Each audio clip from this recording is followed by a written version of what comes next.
right? But a lot of times we forget about what happens after that customer hits the submit button, or they sign up and get into account, or whatever it is that we're trying to measure. So we'll define and talk about the purposes of concepts like customer activation, customer retention, and referral marketing. And we'll go through and talk about some examples of how to activate, retain, and get more referrals. And then we'll end with a brief discussion on customer lifetime value and why that needs to be an important word in your vocabulary as a marketer, but also as a digital marketer, and really as a business person in general.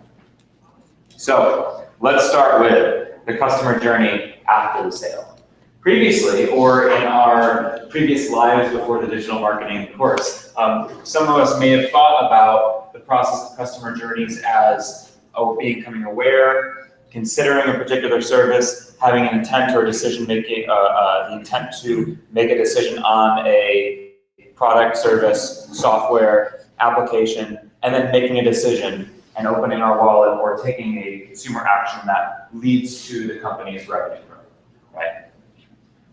But what happens after the sale is complete. We hopefully aren't just going to say, I got your money and run around and celebrate and whatnot, because there's opportunity there. Oftentimes, our first interaction with the customer is not our last. And we have control of this moment. There's a fork in the road where we can decide, yes, we've got that customer money, they're sitting in our CRM, awesome. We hope that they will be so enthusiastic about our product on their own that they will come back, or that they will be so enthusiastic about this one article that they read on our site, or a video that they watched, or the application that they downloaded, that they will just continue to use it, or come back to the site, or use the app over and over again, or buy more and more and more products, or retain our subscription service for years to come. That's our hope. But so often, companies of all kinds are neglecting the phase where we need to start engaging our just recently acquired customers.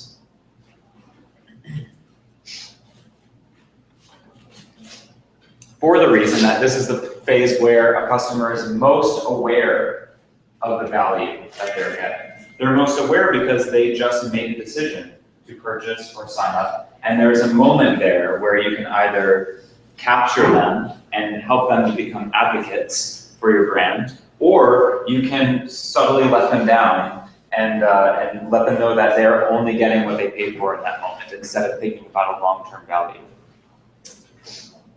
This is either called a point of sale or a point of value. So the question we have to ask ourselves is, was the goal to only get the first sale? Generally not. We care about actions like repeat orders, as well as referral business, which is something that traditionally has been very hard to measure except through word of mouth. So we need to think about our model a little bit differently, right? We need to think about our model of, instead of getting somebody to just to the step where they actually purchase, we need to think about the long-term usage, right? So in this, we'll say in terms of like a subscription service, right? So there's a certain amount of people who after a trial will, and let's say it's like Netflix or something, right? There's a certain amount of people who will try out Netflix for a week, and then they'll cancel after the week is over, or whatever the trial period is, a week, 2 weeks, 30 days, right? Call this kind of the churn rate. So a certain number of people fall off. And then, but most of the people will just kind of continue when they start their rate. So if we were to just kind of stop here, right, and not continue to engage people or not continue to provide them some sort of value or activate them or get them to somehow increase their referrals that they're bringing in, over time, these people, if we don't continue to market and not just acquire more users, but find ways to bring more value from those existing users, will start to sort of churn out and we'll lose value on those people. Our goal is to continue to scale the value, not just by getting these people to stay on longer for more weeks, or if it's an e-commerce to buy more products, or if it's a media site to keep going back and consuming more media or reading more articles, et cetera, et cetera. We want them to read more, to engage more, to consume more, as well as start to refer other people to the service, right? So there's also opportunity to upsell, right? Thinking back to like the email marketing session that we did, where I was getting emails from Bank of America offering other services that were related. They noticed that I was traveling They pulled me from their CRM and decided this is an opportunity to upsell. So they don't just consider me signing up for a checking account and thinking, this is our checking account customer, and he will always be a checking account customer. If they have ways to identify that I'm making payments on a car loan, which they can do because they have it in their system, they can identify that, then they can find an opportunity to offer me a refinance on a car, for instance. Or the same thing with a mortgage. If they can tell that I'm making a mortgage payment, then they look for those opportunities so that they can offer me a refinance on a mortgage, etc. So it also makes us think about how to optimize the customer journey so that at the end, we get lasting profitability, not just because we sold them, but because they fell in love with our brand, right? There's a critical point of delivering value to a customer when they've just paid us or they've just taken action, they made a choice to choose us, where we can deliver them some value or we can absolutely wow them and keep them a lot longer or get more referrals. So what I'm trying to say is that what marketers and their companies do right after the initial sale can drastically impart our retention and repeat business. Our loyalty, meaning when they have the opportunity to choose other companies for their next iteration of that need, right? That they choose us instead of them over and over and over again. That they become our advocates and enjoy the product or service so much or feel so attached to it that they start to refer other people. And becoming attached, again, is not just about quality, it's also about ease of use and being connected to something, being connected to a product that you wouldn't think about using another product. So when someone asks you, or you have an opportunity to talk about your need being met, you naturally go to that choice, which leads to more revenue, and because this reduces our average acquisition cost, higher profits. So we can think of this like a Pirate's customer journey, the acquisition, activation, retention, referral, and ultimately leading us to revenue. We're going to be speaking about these three tonight. So just quick definitions, most of this is obvious. What is acquisition? Getting people to come to your site and converting in whatever way, shape, or form that you deem appropriate to tie back to a KPI that increases your revenue. In digital marketing, we do this via a lot of the things that we just talked about, like search and advertising and email, social media, content, etc., functions that you'll be talking about in your final projects to acquire customers. So when we think about activation, though, it's a little different. It's getting people to sign up for anything that could lead to a repeat visit, but also getting people to use the product or service. Think about how often you maybe downloaded an application or signed up for a subscription or filled out, put in your email or signed up for a social media account, right? Or bought a product from a company that, maybe like nutrition or really anything that you would buy online. As soon as you receive that item, whether digitally or in the mail or whatnot, you have an opportunity to either use the product or not use the product, use the service, etc. So activation is getting people onboarded once they've already made the decision to convert. Retention is getting people to continue using the product or service, right? Our most obvious form of retention is, did they buy again? If they're a subscriber to something, did they continue to subscribe instead of canceling? If they had to make an active choice to say, yes, I want to pay $39.99 this month again for this product, right? Also known as repeat business or continued usage. And then of course, referral is getting users to recommend your product or service to others and to generate new leads or sales. This can happen digitally or word of mouth, and so that can happen via known or unknown audiences. So let's start with activation. Think about the last time that you signed up for a product or service. It doesn't have to be paid, it could absolutely be free, right? Think about this for a second. Maybe it was a great onboarding process. Maybe it was a terrible or non-existent onboarding process and you're confused on how to use it. Can anyone think about something that you signed up for recently and how to have a memorable or not so memorable onboarding process? Yes. I signed up for this toothbrush company called Quip. Called Quip? What? Quip? Quip. Basically, every 3 months they send you a new heavier electric toothbrush as well as toothpaste. It was a good experience until a month into it and the head started to deteriorate. So you had 2 months to go before you get Yeah, well, I mean, their customer service is great, and they send me a new one. It's good, but it still is like not working, so. Yeah. Fine. Did they do anything that was memorable as far as like once you signed up, or was it just kind of sending you the I don't know? Yeah, I mean, like, their emails are cool, and like, no, not that good. But I found it through Facebook app. Mm. What about that's interesting. Pretty much everything nowadays is gonna like start getting delivered to us. Yeah. Before long, we're not even gonna be at grocery stores. It's just gonna be empty and go to kitchens. So has anyone signed up for like an electronic service or an application or like a mobile app, like a game or something like that recently, and remember what being onboarded to use the product or service? Your thoughts? Maybe I just like mobile games and stuff. Right. I think there's definitely something. Spotify. What was your process like signing up or getting on to Spotify for the first time? Did they show you how to use it? What's that? I just looked at it and did everything myself.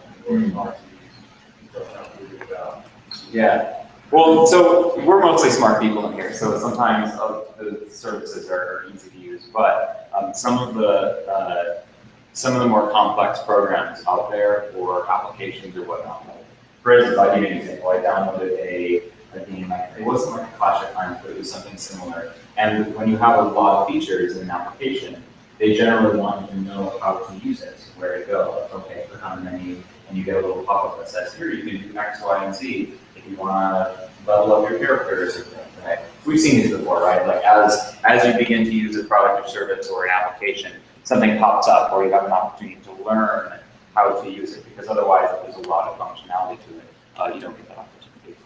So activation means motivating customers to move to the next stage of their life cycle faster than they would on their own, right? So the sweet spot in this is that if you think about the funnel of people. So if let's say this is we'll continue with a subscription service where there's a free trial, and then after a certain period, if you don't cancel, then you start getting billed, right? Very, very typical sort of activate or very typical conversion process. Get 30 days free, get 7 days free, fine print. You will be billed after the first 7 days. You have to put in a credit card information. Very common tactic, right? So this is kind of the sweet spot here, because you get a certain number of visitors, you get a certain number of conversions. This is what we're traditionally measuring with our conversion rates, right? But from here, the trial signups to becoming an activated user means that they need to consciously decide not to cancel or forget, of course, but they're deciding not to cancel the service. And oftentimes that comes down to, did they like the service? And them liking the service often comes down to, did they know how to use it, and did they get the value out of it that they thought they were going to get? And this is something that is a critical point for companies, because a lot of times people just don't know how to use something unless you tell them. And if you get this spot right, then this number can fluctuate wildly, because a trial or a sign up is not necessarily, in a subscription service, it's not the point of making money. The point of the place where you're beginning to earn revenue is at the activated users, where they're actually starting to get billed on a regular basis and then continuing to keep them billed, right? So remembering that getting the conversion does not mean you have an activated customer. So before we cared mostly just about the KPI to get someone on board, and that if we want to really maximize the value of that, we need to keep them there, keep them spending. So think about in your smartphone right now, think about over the last like 2 weeks, how many times you've gone to Google Play Store or gone to the iOS store, whatever you call it. I don't have an iPhone. And think about the apps that you've downloaded, right? Most of us have probably downloaded like 2 or 3 different apps for different reasons, right? Now think about if you've actually gone through and used all the features of that application. Maybe you had to use it for one purpose. Maybe it was a game. Maybe it was like an office kind of tool or something. And oftentimes we haven't gone through and used it. Or if we did, we didn't use all of the features of it, right? Maybe we needed to, maybe we were doing it on the run and we didn't want to figure it out, right? Now consider the KPIs of the people who made that application. What do you think they cared about? Consider the fact that that way that company makes money. If it was a free application, they probably were making money on ads. They may be making money off of upgrades of the app or buying credits or points, depending on whether it's like a game or something, right? So think about this: if you're not using the application, if you haven't become involved with this application and used it to its potential, how is the company making money, right?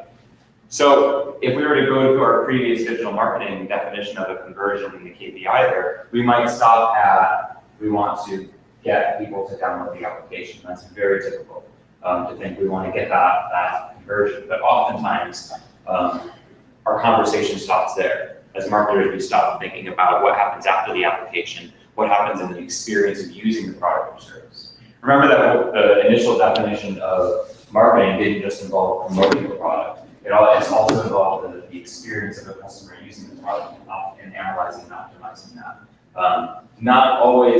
Doesn't always involve marketing people in those conversations, even though they probably should, right? Because we care about the way that our customers feel about using the product, right?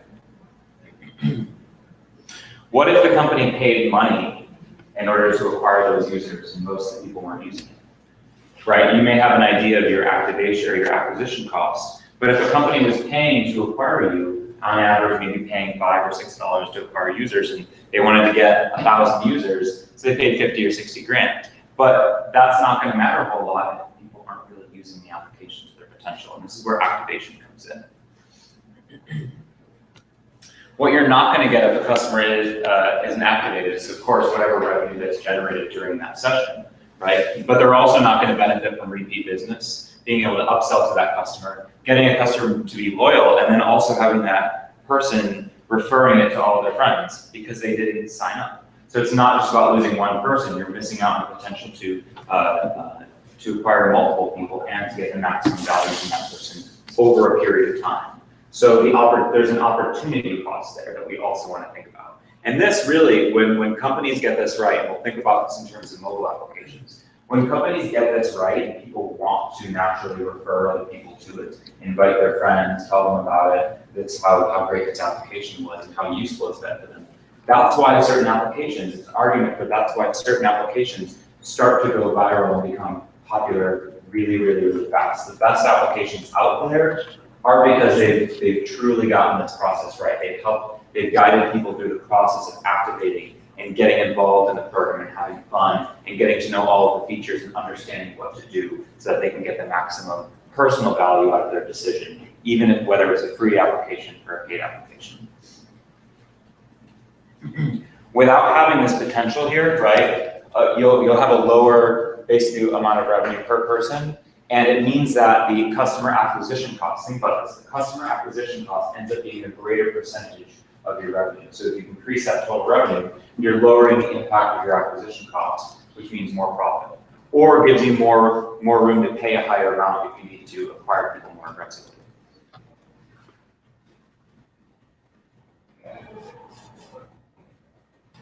There's going to be 5 important stages if we want to think about how to activate customers. First off, we need to consider our buyer personas. How much help does somebody need to get involved with this? Is it a complex program or is it really self-explanatory? Right? We need to think about and understand their online behaviors. What are the types of other programs that they use? What are they already used to? This is kind of like in the mobile application world, this is another user experience type of conversation. When we think about what types of websites are easy for people to use and help them accomplish their objective, we think about this in every single way, whether it's a digital product or a physical product. How do we, what would they expect? And if they don't expect the way, if they don't expect to use a product or service in the way that we present it to them, then we need to teach them how to do that to make it easier.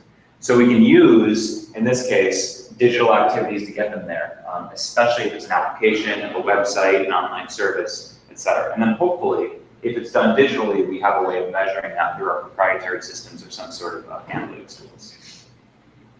So we're going to look at tonight some digital activities in some scenarios that we can get them there through activation. So,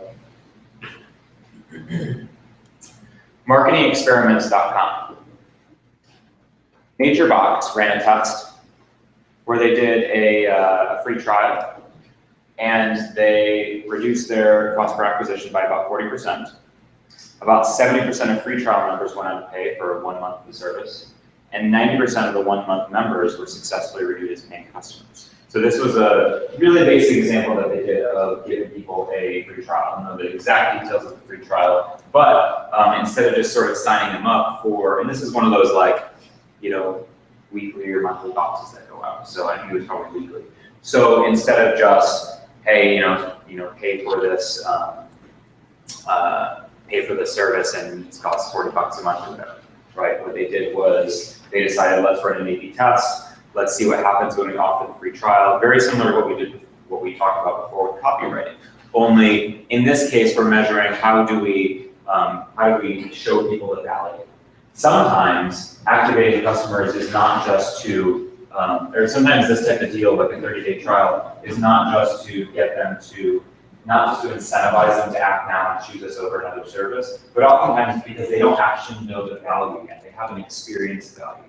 And part of activation is experiencing the value so that you understand that it's worth what you're paying for, right? So it ends up being sort of like a no-risk trial in that case.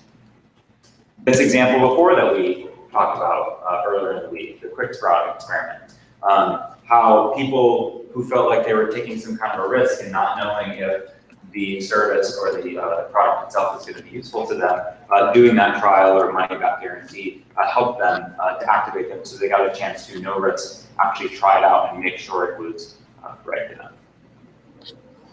Live chats actually end up being pretty useful. There's been some studies on this that show that 45% of US consumers abandon an online transaction if their questions or concerns are not addressed quickly. The reason is because we're used to having answers for us very quickly. We don't like waiting on hold. If there's something that's complex, like in this case, it was, I believe this is AdRoll, yeah. So this was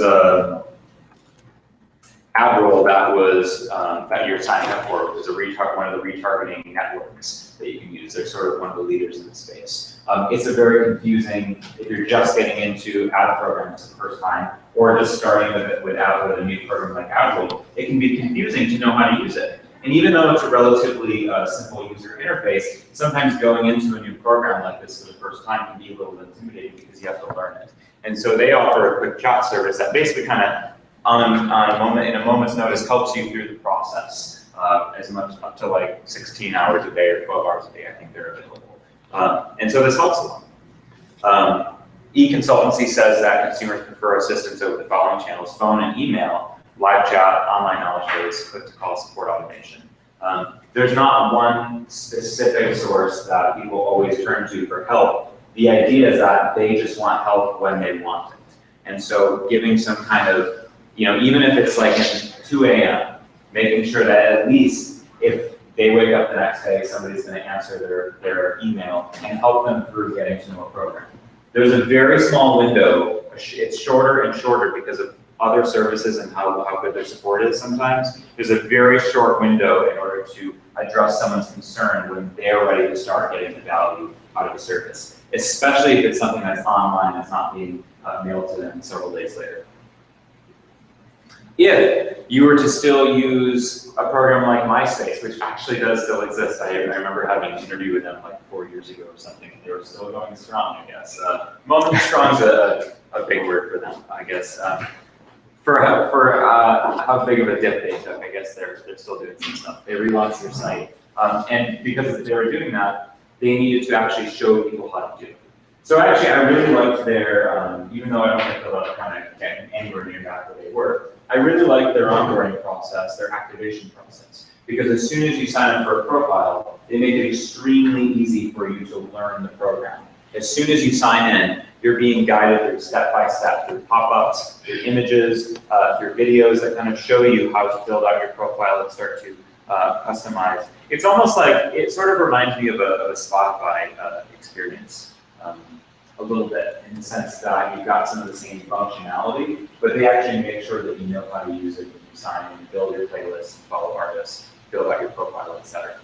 In addition, I don't think I have the next slide yet. In addition, they actually they send you activation emails where within the first couple of days, you start to email some things that you can do, how to build your profile, taking you back to tutorials that show you how to get the most out of your masters. Right. So what happens when this is done right is that first off, users have a positive experience, right? If it's something new and scary and it's kind of a confusing network or something that takes a little bit of time to figure out, then as people are given the tools to learn it faster, they're having a good experience with it. They ramp up to using it faster. So the better that they learn what they're doing, the more they're going to start using it early on and start that cycle. You'll actually retain more customers as well. There's plenty of studies out there that show how positive, how quick activation leads to longer term retention. And then ultimately they'll get more referrals. I don't know if this is going to be the case in that space now, but this is actually how this works with social networks in general. Right? There's critical mass in any kind of social media platform, whereas more people use it, it grows exponentially faster.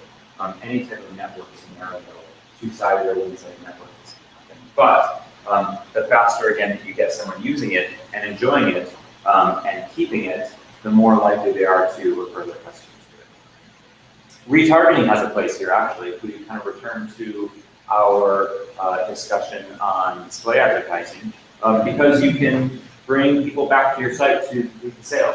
If they're one of the 99% of people who don't actually convert on your website and don't buy the product or sign up for your service or download your application, then retargeting can bring them back and bring not just for acquisition, but there are some interesting use cases where where someone signs up but then doesn't get to the next page where they're using the service, you can sort of bring them back with a retargeting ad saying, hey, get started with the program or whatnot. And there's ways that you can code this so that if someone needs to get to the next page for you to know that they're using it, that's an opportunity to do that.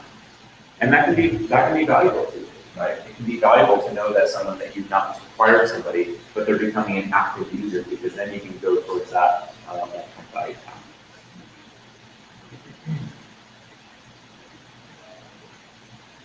And according to CMO.com website, visitors who are targeted are 70% more likely to convert, and this applies to all site usage. Some opportunities here. If someone's already and this kind of gets into retention a little bit, but if someone has already been a customer, you can sort of customize the experience. Depending on what page that they go to, you can show them a different ad variation. If you have the opportunity to design different ads, or just design basic ads in your own Photoshop, then depending on what page they go to, you can give them different types of orders, right? So if they got to their cart, then we've saved your order, come back. If they got the shipping details, you can do the same thing with save your order, get 5% off. You can just change the offer as they go through the process. If they've already purchased something and it's recent, then you can give them another ad that says, hey, this guy was really low issues if you want to get that specific. Or, within 30 days, hey, we miss you, come back, we'll give you a discount. Emails are awesome, welcome kits, basically. So once the person has left your site, you want them to actually be able to come back to your site and take whatever action is online, whether it's getting involved, filling out a profile, starting to use your service, go to different pages. If there's any kind of a complex process to learning what they're doing online, then videos are really good, online instructions, images that kind of show them how to engage in the process. This was actually an email that came from, I think last quarter when I set up a profile on there, I saved all of the emails that came through, and this was just an email, like welcome, explore now, and then it'll take you back. Here's an interesting one from AdWords, not the most beautiful one, but when you sign up for an AdWords account, and you don't go all the way through the process, they know that. They know if you've signed up for an AdWords account but haven't built out a campaign, they'll get you to get your ads running. So they send you an email with all sorts of steps. Like they know from here that I've created a campaign, choose settings. Oh, they've seen that I haven't added keywords yet. So because I hadn't gotten to the page where I've added my keywords and ads and whatnot, they know this step and they're sending me some kind of a customized email here that helps me to come back. So instead of saying, hey, here's how you create a campaign or choose your settings, The email I got was get your ads running with the right keywords, contact information, tips on how to choose keywords, a video on keyword best practices, and then a promotion to use. It's not the most beautiful thing in the world, but it's a fantastic activation email because wherever I am in the process, they give me the steps to come back and complete it and incentivize me with a promotion. And then of course a button to take you back to your account. Gamification is not, we don't always think of this first, but we experience it a lot. We experience gamification in a lot of ways. Basically using gameplay in a non-game context in order to get us activated faster as customers. The idea being if you make the experience fun or interesting, or if you incentivize us with some sort of pretend prize or congratulations on getting to this next step, then it creates a slightly more positive experience for us. So points, badges, and rankings being part of a leveling up or winning in the product or service. Here's an example. There is a website and application called Duolingo, which is basically like a more simplified version of using like the Rosetta Stone. So it's a free program or application. You can get it on your phone. You can use it on your phone. You can do it online. That slowly starts to teach you one of many new languages. I started to somewhat successfully do this with Spanish before I went on an international trip. I didn't retain a whole lot of it, but I learned some basics that were pretty helpful. And so as you go through this program, you start doing things like collecting points, getting badges. You can unlock new lessons. So instead of like just learning basic readings or food or animals, then when you collect enough points, they give you something fun like, okay, here's the how to speak on it, how to speak and flirt on a date types of phrases, right? So they find fun or like holiday ones or other ones that are not along the major like food, animals, plurals, phrases, etc. So they find ways to reward you for getting through and starting to use the first few lessons. And then they continue to give you more points as you go along. So it ends up being structured very well and a lot of fun. Instead of just, here's a bunch of lessons and homework and go do it in the language, which reduces the amount of usage. Another one, Untapped. They would use one of those drinking apps before where you just check in your beer, you rate them, you see like what kinds of beers. This is, I guess, it's more like a craft beer kind of thing.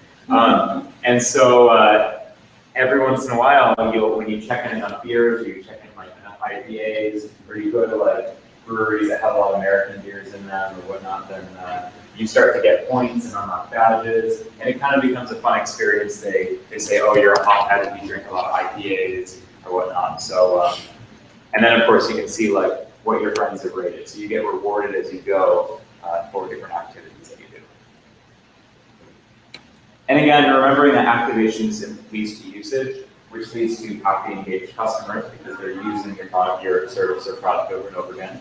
It gives you an opportunity then to upsell them on either going from free to paid or from paid to more paid or premium level usage. As they continue to use you more and more, they become loyal to your brand. This leads to more business, more referrals, more revenue, and then ultimately that helps us increase our market share.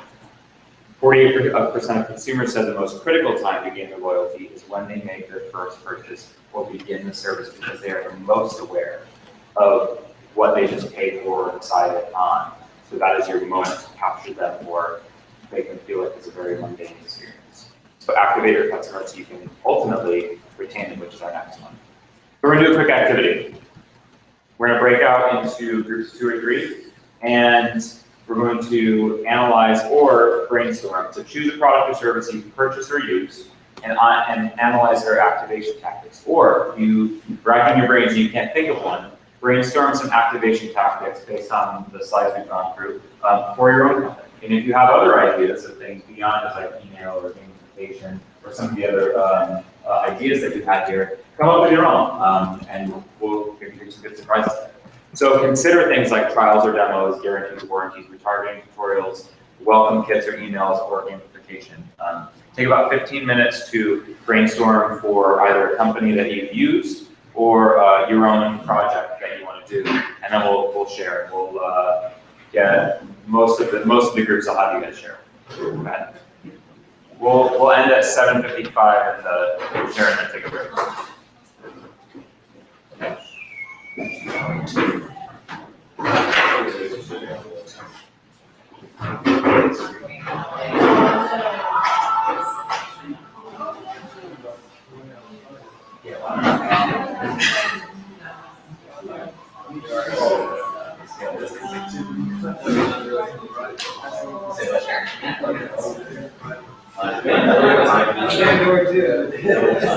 trying to stay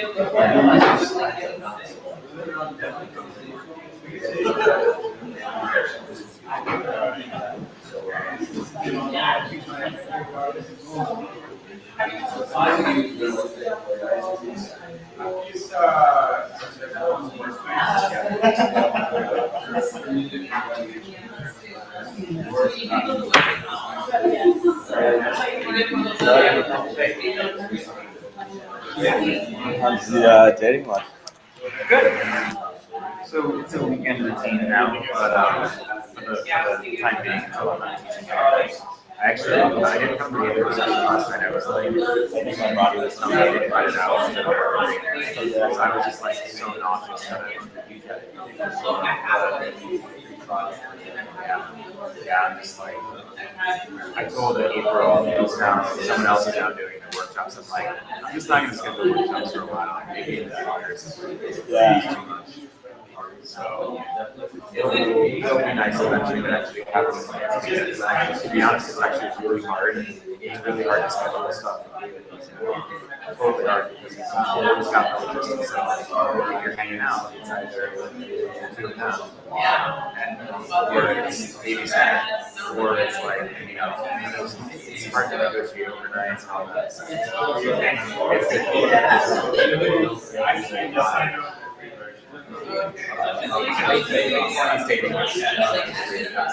It is, isn't it? It's like, I was telling some friends, like, you know, I don't really know if this is normal, like, maybe this is, or maybe this is the new one. That you might unless you're looking at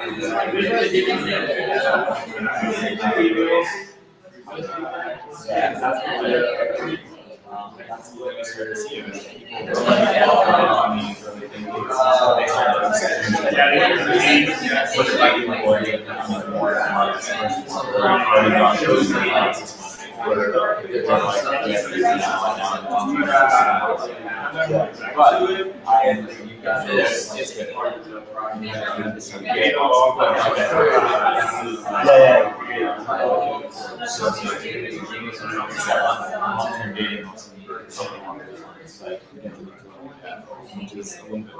yeah, that's crazy, but it sounds crazy. It sounds crazy inside.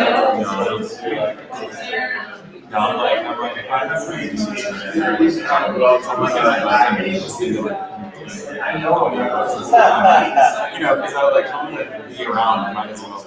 Yeah, it's real. That's like the worst. Well, you moved, so there's not really Yeah, I mean, it's funny. It's so weird. Like, as soon as I stopped dating, immediately, like,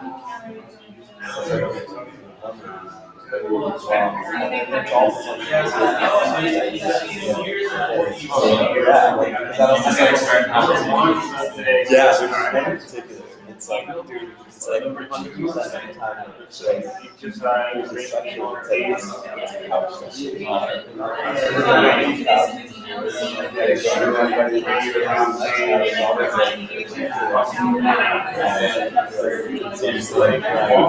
Yeah, and I was like, can I use this? Can I use this?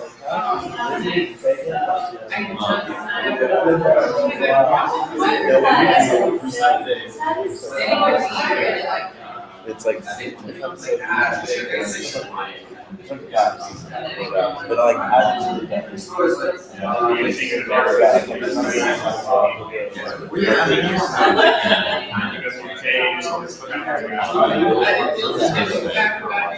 I think she's trying to make me like, she's doing the whole like I'm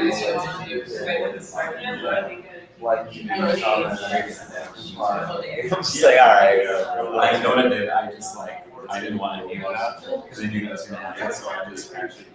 Oh, And I eventually, I got a little more complicated.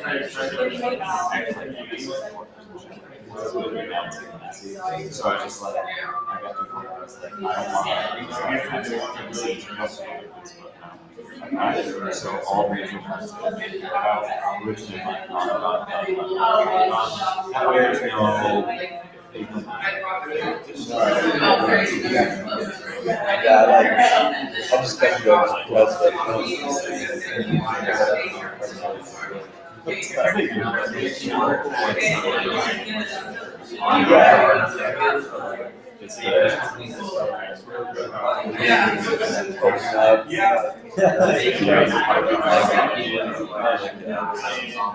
but I mean, other than that, I'm honestly too busy with this to yeah,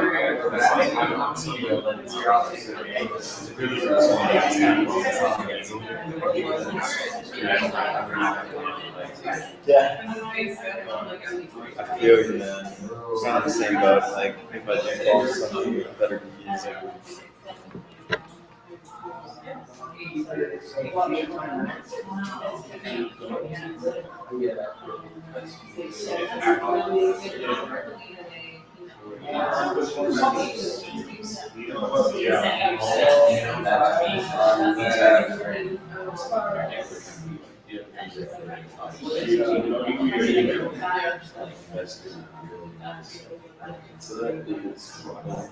We can maybe do that.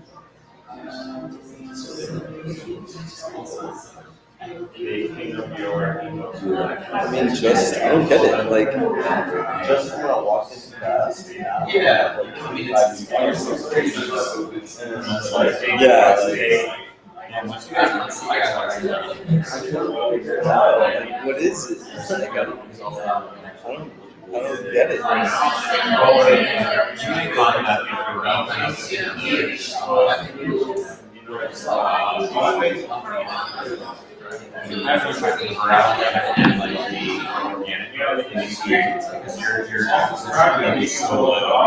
Like, based on like such a small percentage of users, right? You know, that you may not want to spend just get rid of that.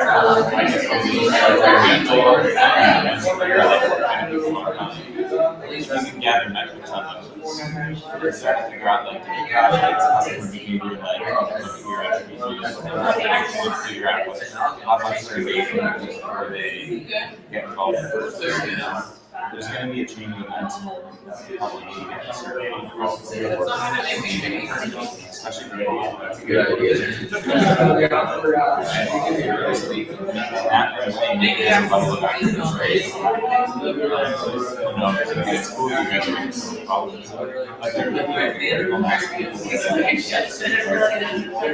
Finally, people just start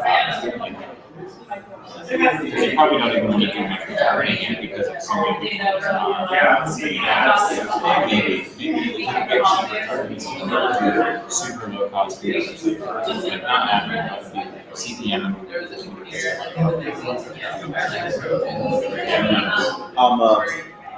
Yeah, like right now I'm gonna try to focus on something else.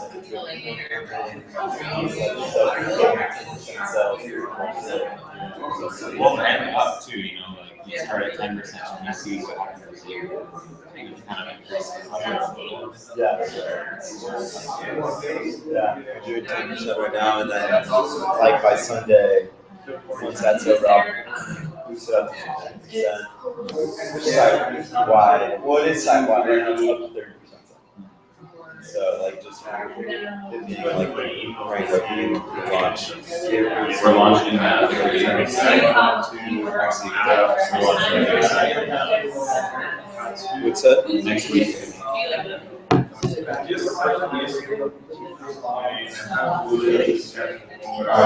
biggest stuff.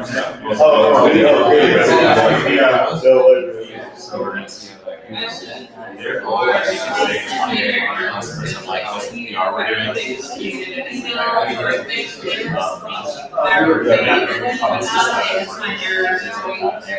1,000 contacts in the decision. I'm waiting for like the first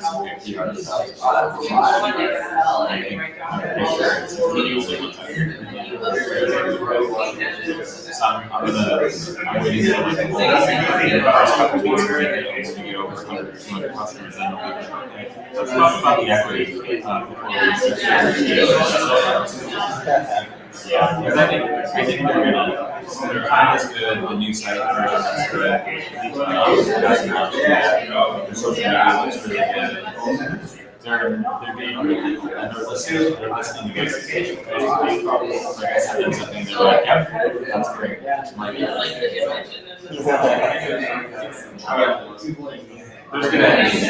out there,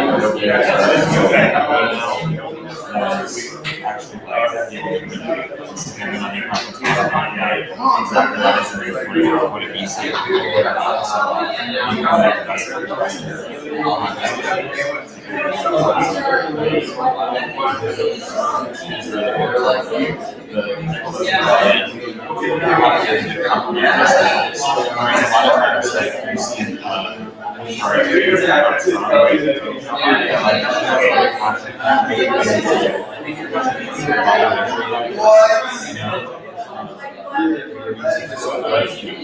when I talk to customers like you are right now,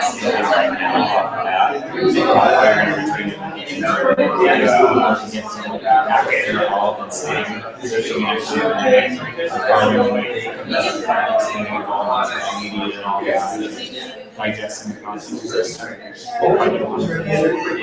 listening, they're like, yes, this is all we need. Which is awesome because it sucks when you have those conversations. And you're like, you know, I want to do this viral campaign that we're going to expand into all of our members with our 100 followers on Facebook. It's like, they're smart enough not to so they're pushing it really good about it. Like, you want to actually, you want to that is the easy. I think it's like as long as it's making me and validating it with that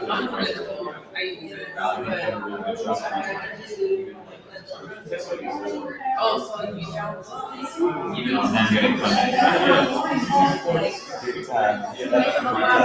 what I'm telling Andre. Is like,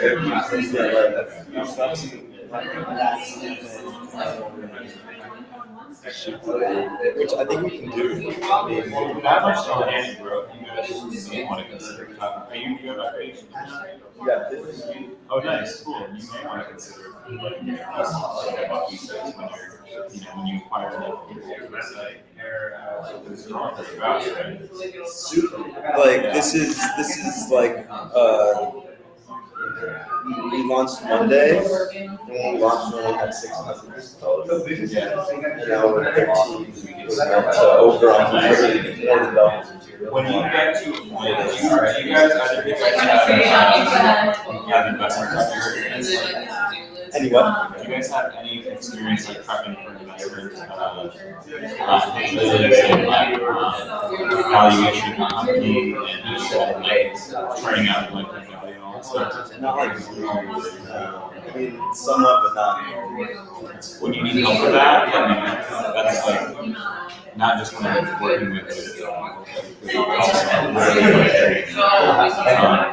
it's a different version of look, 5 more minutes. Try and come up with at least one more strong idea for activation. Group sharing will be random call. 3 groups will present. So let me know, and I'll because there's a really specific process. I carry the light and calculus practically because the numbers are very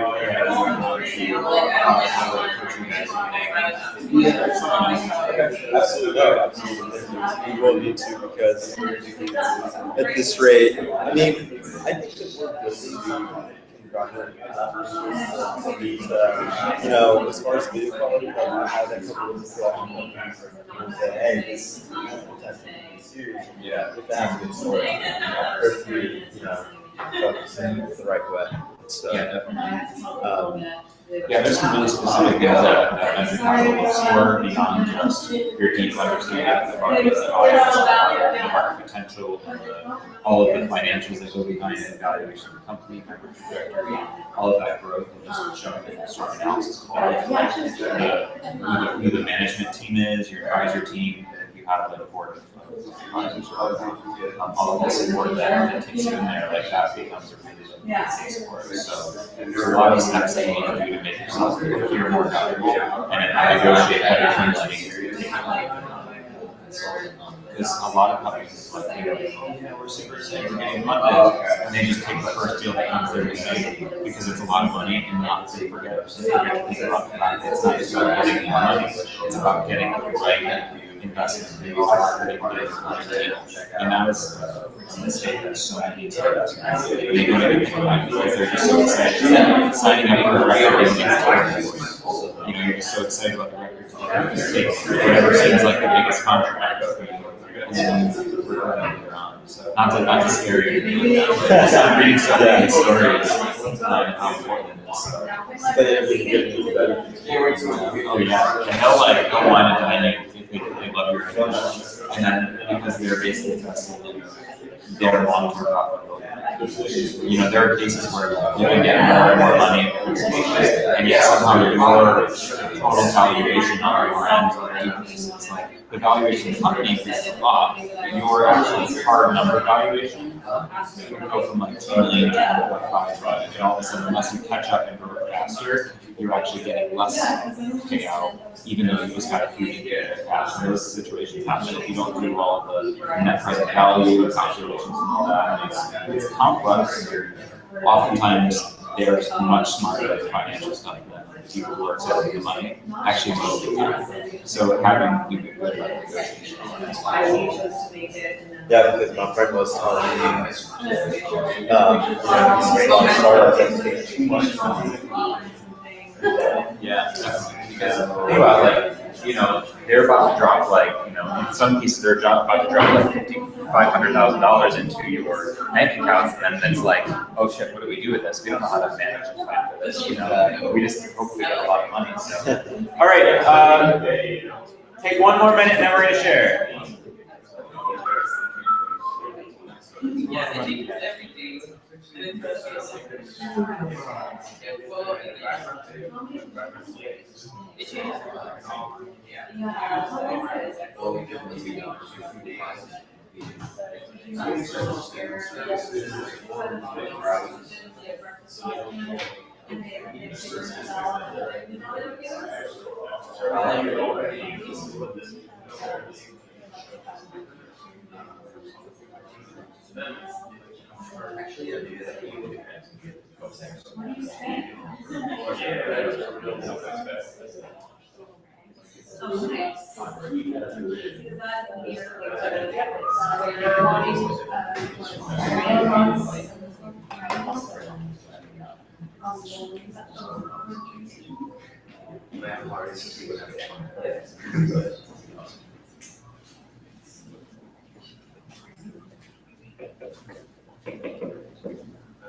I'm singling people out. And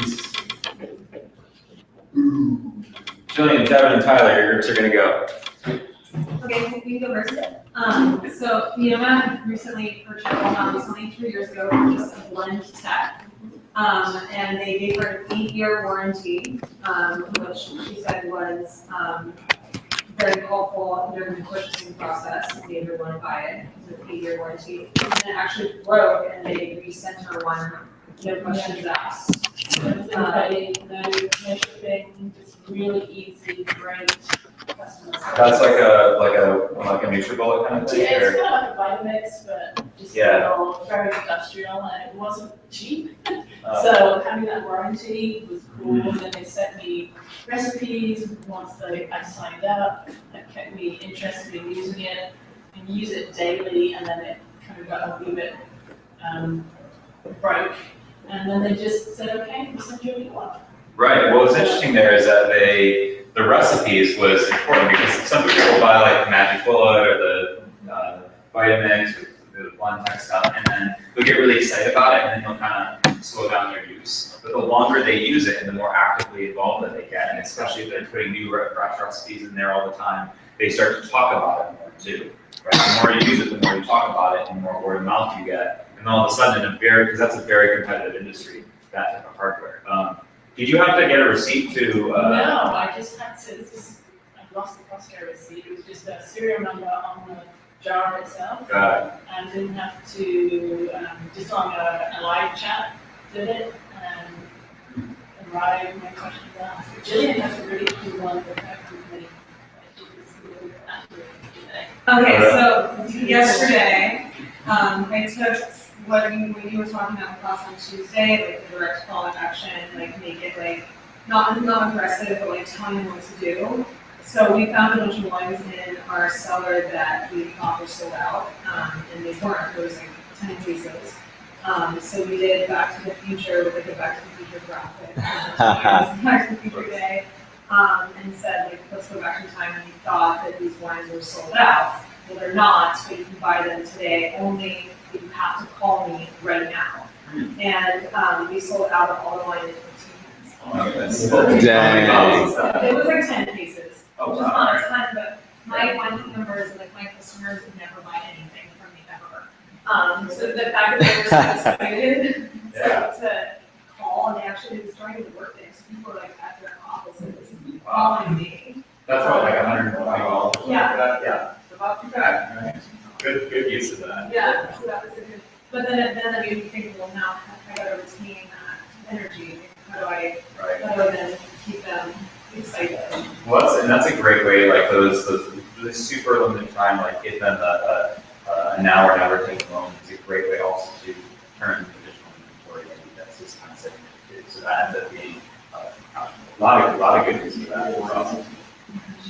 So, Quick question, where did you share this? Yeah, it's all people who purchase for me. So it's mostly market members, and then some other brands that aren't. Actually, somebody signed up for the club that I'm walking around. It was, but yeah, it was all. very good examples. All right, Devin.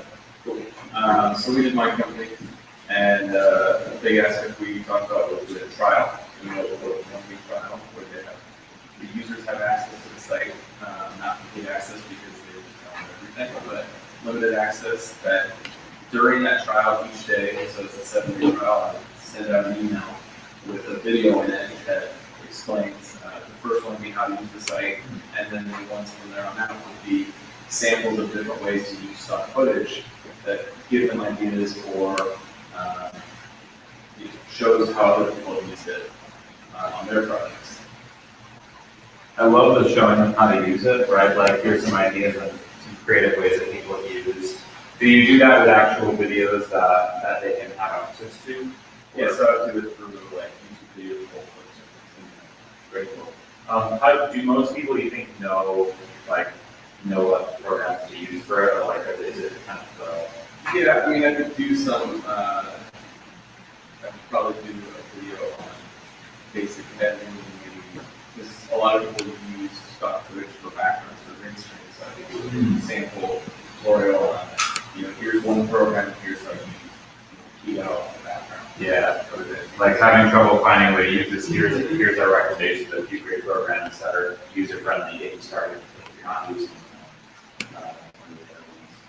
And, after doing this for a little while, I can see which ones people are clicking on and then start hearing music from that. So I can start with a variety, this one with green screen, this one's just on, using landscape shots to enhance your film, and things like that, and then see where people are actually clicking in that show who's trying.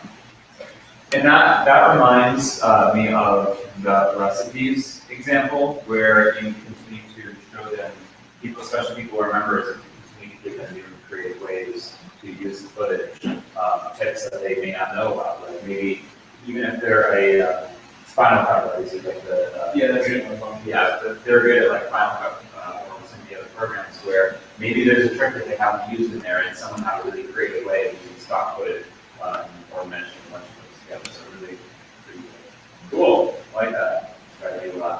Tyler. First off, because both my partners have never used Spotify. That was my concern. Pandora. And just the free trial to premium profile. You talking about Pandora or Spotify? Pandora. Okay. So when you set up Pandora, there's all sorts of tactics that we use to get you to change from premium to premium. On the web, they flash banners on the screen you're trying to use it, you're navigating through the app, they flash banners, and use buttons that say what ads, which you convert. On the radio, they actually have commercial breaks where they're talking about all these convert. On the web, there's a great button, and your emails. It's kind of goes on. Yeah, they also do like the no commercial days too, where like every once in a while they just don't do any, and they let you know, like, hey, just so you know, we're not gonna do any commercials here all day, like they really go for that. If you skip 3 times, they stop you and that's like.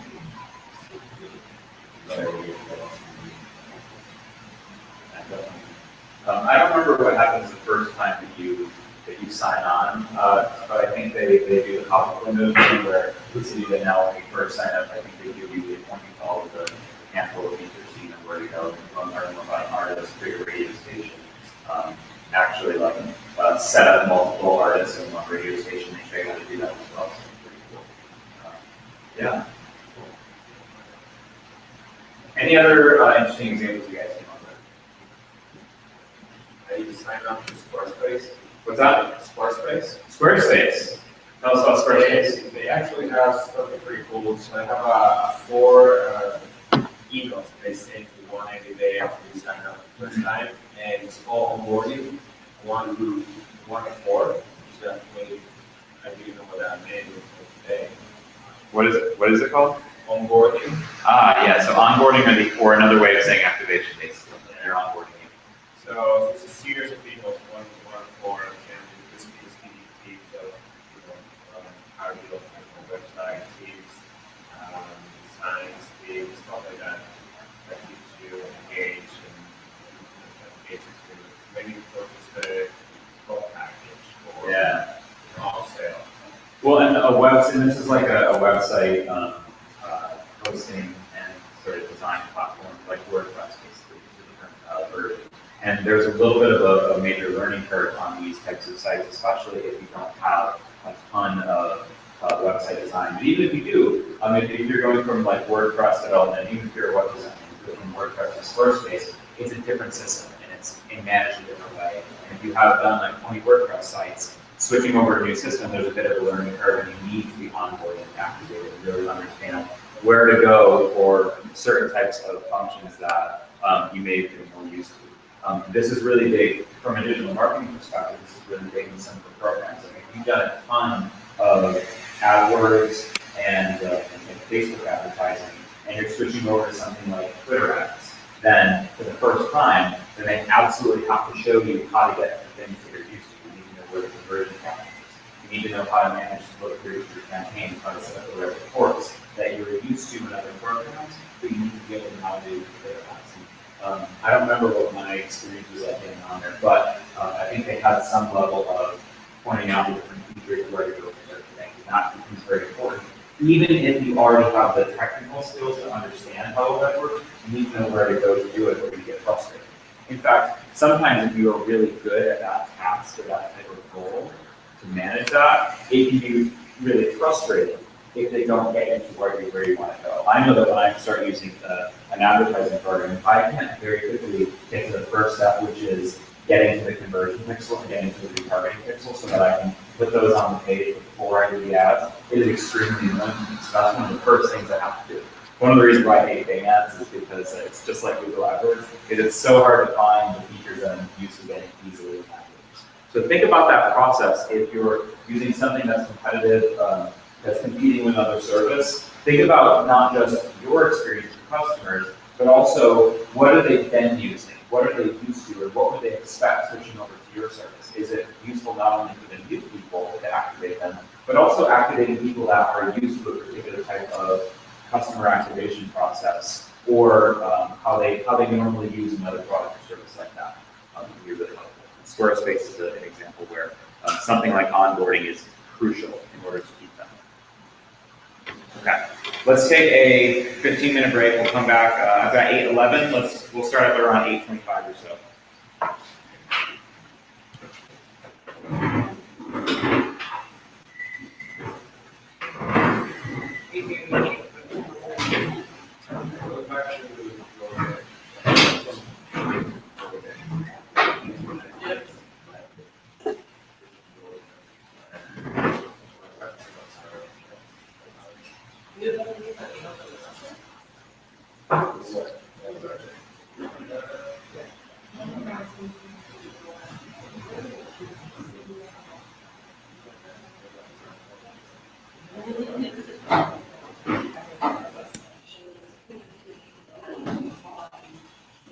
I have a question for you.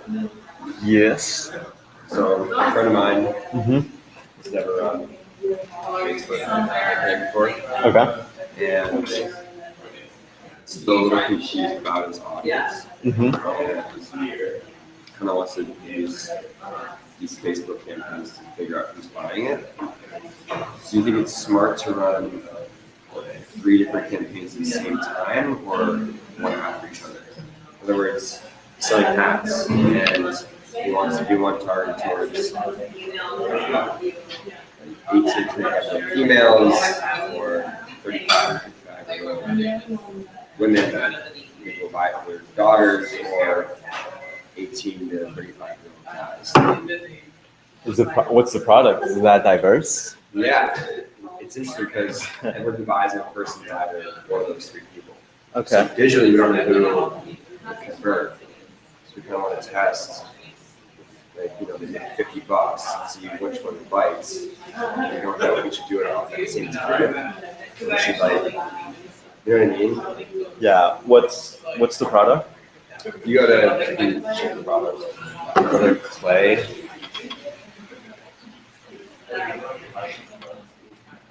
And bros.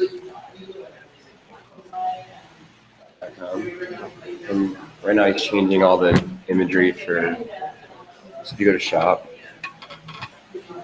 so he sells these sandals, which are marketed towards guys, but women buy them. So he's putting up female photography. These are the hats that sell. There's 3 different cities if you click that right there. These are the 3 hats. Okay. So we're just getting like pictures of dudes and girls wearing them too. Okay. Like he doesn't know in person, like everyone buys them. So like doing it. You think it's smart to even try it online?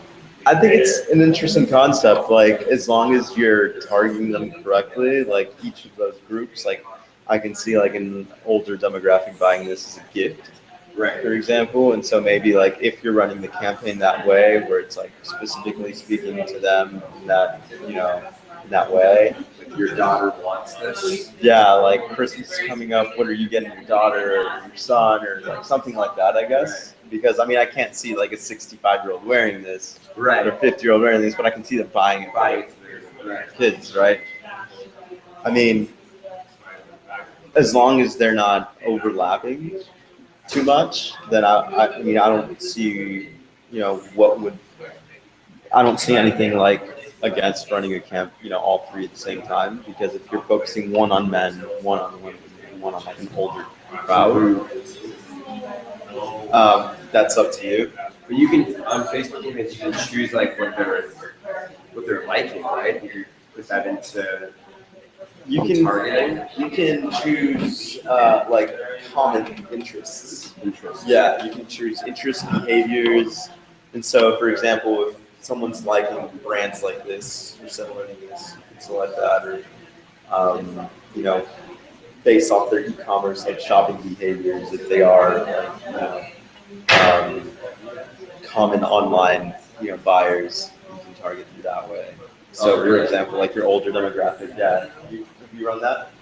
What's that? Targeted based on buying habits on Facebook? Oh, I haven't, no. I probably will be soon though. So what does that mean? So if like someone uses Amazon a lot, you can target them versus someone who's never used Amazon before? I don't know about Amazon, but here, let me see. I'm just gonna The add thing to with it. Facebook is that you have to pay attention to it because you could have a great start to your campaign, but it deteriorates quickly. So you either have to refresh the creative. I would have very separate ad groups on what type of marketing, like even different keyword categories. I would have different ad sets, or they're called ad sets, but they're like ad groups. I would have different ad sets for, like I would never mix, like if I was doing buying behavior and keyword interest, I would absolutely keep them separate. And I might even have different buying behaviors and different ad groups so that I can isolate them and see how well they do. Oh, you can actually separate the. Yeah, so what I would do is think of like, remember the ad group organization in AdWords? Think of the different targeting criteria as different ad groups. That way when you know, because the thing is if you put in 100 keywords, there's not really an easy report that I know where you can see the performance of each keyword. It's just going to cluster them up as one. So if you want to know how a particular category of keywords does that are all very similar, you should separate those out. And I would do the same thing between targeting types too, where you have, if you're going to do buying behavior, then focus on a narrow range of buying behavior, and then put an ad group next to it that has a different type of behavior that you're looking for. So I would create different profiles of like, targeting profiles and then separate them out so you can isolate them and see the performance next to each other. Like an instance, I'm doing a campaign for a subscription service like the Nature Box, and I'm going to have a keyword category for just competitive products. I'm going to have a keyword category for keywords that are like our product, and then a keyword category for adjacent types of keywords that are similar but not. And I'm going to treat it different campaigns when you say keyword categories. Well, I'm not treating this full different campaigns. I'm just within one campaign. I'm doing different ad sets because I'm having different targeting criteria for. Oh, okay. And they may be the same ads for now, but I want like maybe later on when I have more resources, I might change the ad copy and language to be more reflective. Well, especially the ad copy, but sometimes like maybe I would have a different image for the competitors' ones where I'd be more focused on targeting like anti-competitor kind of ads. Right. Something that's like, hey, if you like getting your meals delivered, now like do it with smoothie or something, something like that. Right, okay, I see. It just gives you the ability to isolate, test, and be more targeted. I don't think that was your question, but. No, that makes sense. Does it cost more, or is it just like? No, it's just separate. They have the difference was that in like AdWords, the campaign level is where you set the budgets, but in Facebook, you can set the budgets at the ad group level. Okay. So that's You actually. do like $10 for this group, $10 for that Yeah, group. I could say I want to spend $10 on the competitors and have it next to a keyword targeting, a specific set of keywords and do another budget for that. So, Okay. it's pretty cool actually. I wish AdWords did that actually, but I can't really don't. What, can you explain the competitors a little bit more? What is Yeah, the- so like, you can't, on Twitter, you can target like followers of other groups, but on Facebook, you can target like, so we're gonna be targeting like the Blue Apron customers, Nature Box customers and other things like that. And so I can put in the keywords, I can type in a keyword for a brand, and if enough people are following it, then that'll show up as an option. So I can type in like Blue Apron as a competitor, and I can just put in the competitors for all the food products, like food delivery products, and target them, and it'll target people who are, if you cover over the question mark, it'll say like people who like, comment on, share, engage with, or follow a particular page or a topic. And Google uses algorithm to see like, oh, is this person sharing content from Blue Apron, or are they a follower of that page, etc. They don't isolate it because it's better business for them to just make a keyword interest category and extend it to all of the interactions they have. It's just better for their revenue basic side, but you can target competitive brands that way. So, Okay, cool, very good to know. and that's probably why if you engage with one type of service, you start seeing their competitors really quickly.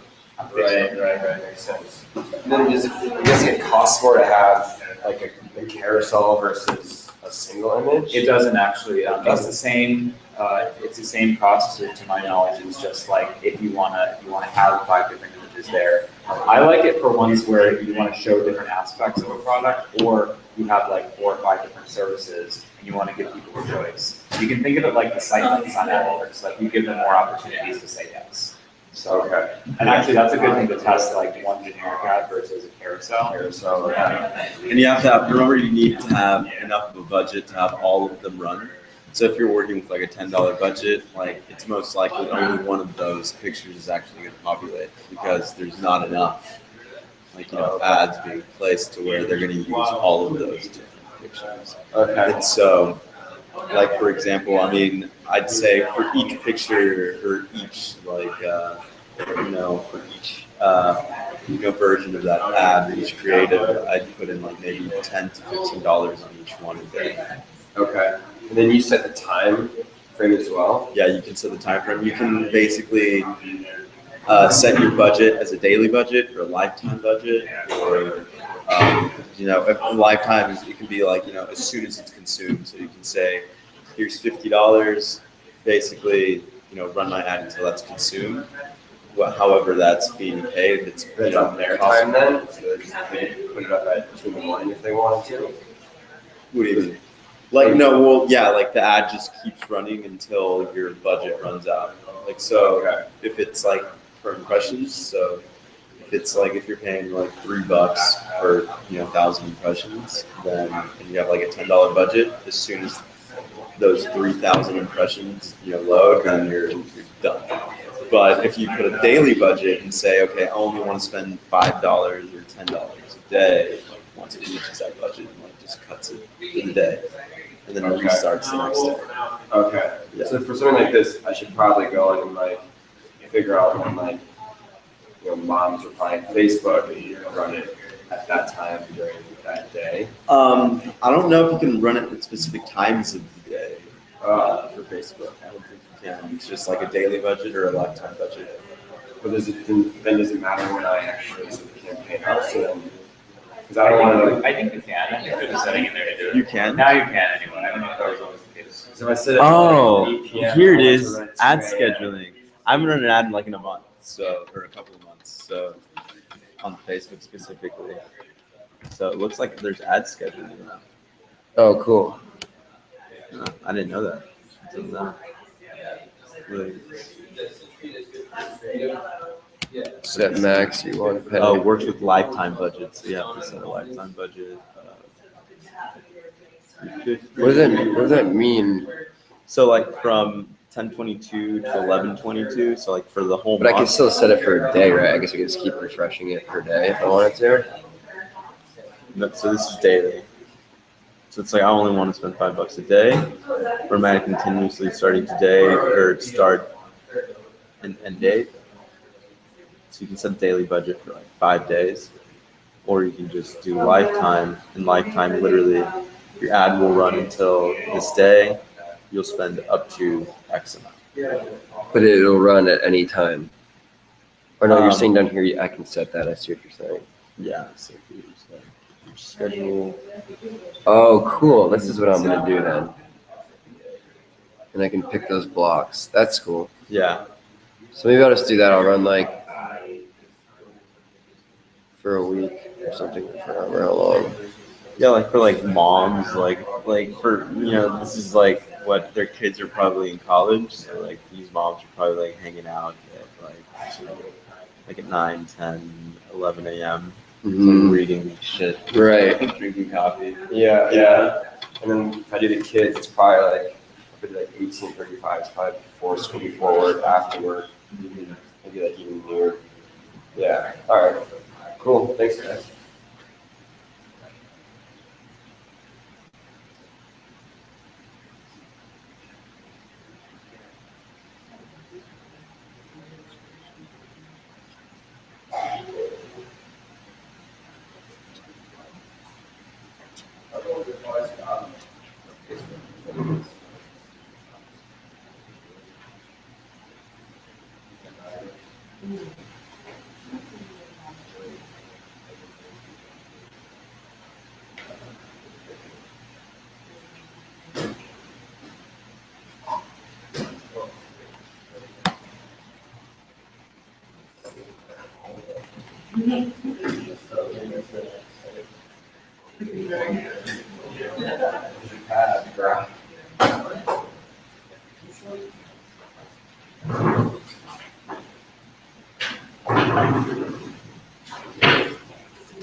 Grab about a minute.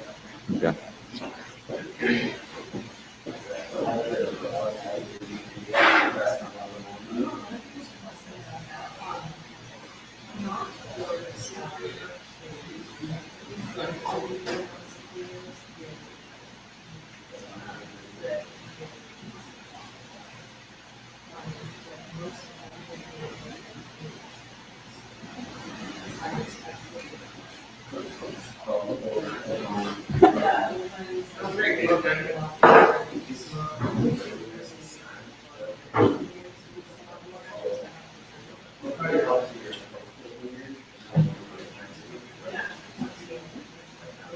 Alrighty. I'm targeting at 9:30. We'll see if we get there, if we land. Customer retention, based on what we discussed tonight. Why is customer retention important? Based on what we discussed tonight, why is customer retention important? Give me an answer besides we want to keep our customers. Something specific to business and revenue. Yes. To reach the lifetime value of customers. Right, to maximize lifetime value, yeah. The difference between an 85% retention rate and 90% retention rate over time is very important because those things stack. It's like compounding interest, basically. It's like compounding interest as you continue to grow more users. If your retention rate is improved by just 5%, the numbers start. I should have a chart up here to show, but it really looks like a compounding interest factor. You accelerate faster, you hold on to lifetime revenue more, and your business becomes a lot more valuable if you ever to go in the evaluation.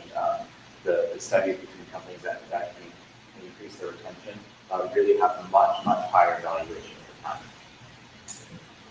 Brand loyalty is absolutely very important, not just because retaining your customers gets you more revenue, but also because they use it more, they become more loyal, they become brand evangelists, and when someone asks you what type of blender you should get, you immediately go for a blend that because of your experience with them. You have gotten recipes, you're using it more than you thought you would. It's not just your 1 month use, you're continuing to use it over and over, and literally until it breaks, and you get to experience a great customer service. That is a benefit there of retention. Increased lifetime value, absolutely. Right? If you can go from $300 in lifetime value to $400 in lifetime value because someone's continuing to use it, buy ancillary products and whatnot, that has a drastic impact on your long-term revenue potential. What you can spend to acquire a customer, your ability to scale up your take rate faster. It means that you have a relatively lower cost per acquisition, or you can spend more for it. When I say lower cost per acquisition, I mean a percentage. When you think about like profit margins and net income and all of those financial calculations that hopefully you guys are considering as you go and start your own businesses or are looking at your own businesses, we need to think about the number of points out of 100 that it costs to acquire a customer. So the more value you can get by retaining them longer, it means that the less impact that your acquisition cost has on your business, you get more cash to utilize to grow it.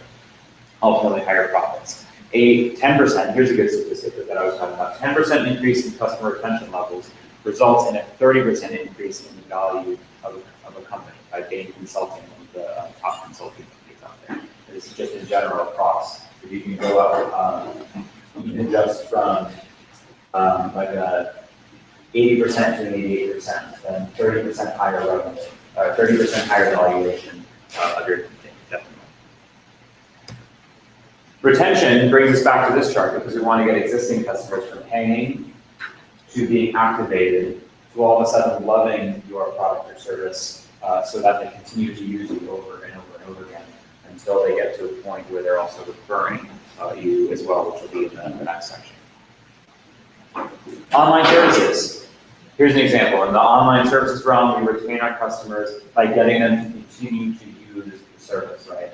Netflix, it's not like Netflix is going to get more money the more they use it. In fact, they're actually going to pay more in general because you're watching more shows that generate more royalties for them. But based on their business model, the more that you're actually watching it, the more involved you get. And so based on their sort of actuary tables or their the way that they've charted out their revenue and retention and all that stuff. The more that you watch it, statistically, the longer you're gonna stay with Netflix, basically, especially early on. It's why every once in a while now they send emails to you to let you know that the new season of Orange is the New Black is now available on Netflix or whatever favorite show that you're watching. They let you know based on your user preferences because they want you to keep coming back. If you keep coming back, you don't think to cancel your subscription. You keep watching Netflix shows and movies and whatnot. And they're very terrible selection of movies, but very good selection of TV shows. So, but the same thing with Facebook though, because you're not paying to use Facebook. But what happens when you use Facebook more? What happens when you use Facebook more? You're more exposed to more ads, right? And some of those advertisers are paying based on the clicks. Many of those advertisers are paying just by you seeing the ads. So the more that you're on Facebook, the longer you're scrolling down your feed, and the more pages you go to where cyber ads can show up, the more money that Facebook makes because the more the advertisers are paying them. So the longer that you spend, the longer the session that you have, the more you scroll and the more of people's pages that you visit, the more money that they make. So usage is incredibly important for them. World of Warcraft is that classic subscription model again, where not only there's two ways to think, well, a few ways to think about it actually. So you've got the paid subscription. World of Warcraft is like you pay monthly to continue to have access to this big massive multiplayer online RPG world, and the MMO RPG or whatever you call them. And then beyond that, they also have the expansion sets. Like Blizzard is a brilliant gaming company in the sense of knowing how to monetize their products. Then you also get more involved in you buy more expansions and additional software. If you've been playing for a year and then a $60 new version of the game comes out, you buy the new version of the game and add it on, in addition to paying those monthly fees. And then what they also get you is they have products that are related to the Warcraft series. It's like a world, it's an entire world. And then they develop other games with those same types of kind of like fantasy worlds around it that you then go and buy. Their merchandise, their premium memberships on things. There's a ton of ways that they monetize, but it all comes back to the fact that they're using the game at the base level. And then they expand it and upsell it in other different categories. And the more that people will add on to that, the more involved they get and the longer they'll stay out there. And it becomes like an obsession for some people. I know a few of the people who are like, every day after work, that's what they do.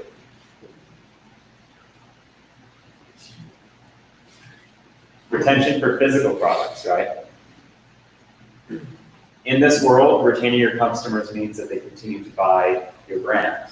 Apple is a classic example. When you are drinking the Kool-Aid of Apple and you are hooked on the Apple brand in your iPhone, your iPad, and your MacBook, right? We're used to buying Apple products because we trust. It's a very different experience than what it was years ago when they were just releasing like those first Mac computers, the round ones with the different colored shells on them, which I remember using actually. And it's like almost a cult following now. Like so many people are like using Macs, using Apples. So loyalists will they'll pay a premium on it, right? There's a certain expectation of quality, of user experience. Apple is not necessarily, in fact, it is absolutely not the best value for your money when it comes to raw performance. But there's an element of branding and experience and feeling to it and lifestyle that we buy into that makes us make that decision. Some customer retention techniques that are used in the digital realm by companies to get us through this process and keep us, whether it's an online service or product, or website or media site or application, or a physical product. Retargeting comes up again, absolutely, because we can use that to get people to come back and purchase again. It is crucial in the e-commerce world, of course, but there's a lot of ways that you can very cheaply retarget people, or even just bring them back to engage with content, watch a video, subscribe to something. Continue to come back and use a service over and over again, even when they've been on there for a while. A lot of different ways that you can get crazy with retargeting. Content and promotions, right? So the people who have already bought your product before, let's say you're buying flowers, They know that you have now a propensity to buy flowers online. You paid the markup, which there's a whole bunch of markups in flower delivery. You've got the standard delivery, you've got the service charge, you've got the upgraded delivery fee. That big, if you go to buy flowers online, the big picture, when you actually get to the $29.99 version, actually ends up being a lot smaller. So if you want to upgrade it and put like, chocolates and berries and stuff with it. But if you're willing to go through that process and spend all that extra to deliver it, not to go to a store or call like a local store, they know that you're one of those people who are likely to do this again. So of course, they do email marketing, retargeting, they find ways to reach out to you to give you promotions. They do direct mailers to you since they often have your billing address. So they start sending you direct mail to get you around the time of your significant other's birthday or Christmas or Mother's Day or any other holiday to get you to start sending gifts again, right? So the peak, if you were to think of like data normalcy, the big holidays like Valentine's Day, there'll be huge spikes and they have that down to the science and they'll just blast you with that stuff. Loyalty programs, great example. This is I guess this is sort of like the wine club of pretty much everything in the sense that if they can get you to continue to be a part of the program either by giving you stuff and rewarding you for participation or giving you deals that are just so good that you want to buy in bulk or stay on board over a period of time and get exclusive access, rewards, points towards things, etc. Anything where we have that opportunity, right? Like I have like one credit card that I get points on. Every once in a while, just going online in Bank of America, you can redeem your points for real things that are value, gift cards, travel, etc. So the reason why smart companies are aggressive with this is they understand their customer lifetime value and they understand the cost of acquiring a customer. They often find that point where it's cheaper to give them reasons to stay than it is to go after out and find a new customer. If they can work that through science where they're keeping people on board at less than the activation cost, then keeping those people on board and reducing their loss rate or churn rate on it ends up increasing their total lifetime value on customers. We'll look at a couple of examples of lifetime value equations that you could use towards the end, which is you're not expected to know it, but it's a great tool to use. Also, you're giving people more value too. Even if you're just giving them rewards for using your service over a period of time, sometimes the fact that you're giving them something even if they don't use it, right? Like if using the rewards costs you money, most of the people aren't going to end up using rewards, but just the fact that you offer it isn't implied level of value beyond that. So there may be really creative ways for you to add additional value to your service without actually having to incur a lot of cost and seeing what that does to your retention levels. Amazon does this pretty well too. They like to reward people who are Prime members, like Amazon Prime Day is pretty cool. Building a community is also a great way to keep people on board. It doesn't always work because most companies don't have the ability to do this. But if you have people who are very involved in your service or your products or your website, then think about the opportunity to build a community around that. If it's a high involvement brand, this is a great place for it, especially if people who are your customers can get greater benefit from connecting with each other and doing that. Beachbody is a great example because people want to connect with each other to learn more about other workout techniques. And they've done their PMDX or Insanity or TurboFire, I think was the other one. Where they've sort of done that enough times, they're going to look for other things, right? They also need to think about their nutrition. Oftentimes people are confused about like, what is good nutrition and what's not. So by going online and connecting with each other, they're having these conversations in a place that Beachbody controls. They're controlling the space where people are having these conversations, and it gets people more loyal to the Beachbody community, more loyalty, equals more retention, equals more upsell, equals more referrals, and that dollar sign just keeps going. So another example of the B2B world is Marketo, a very complex marketing automation software, whereas if people don't understand how to use certain features, they just go to the community to learn.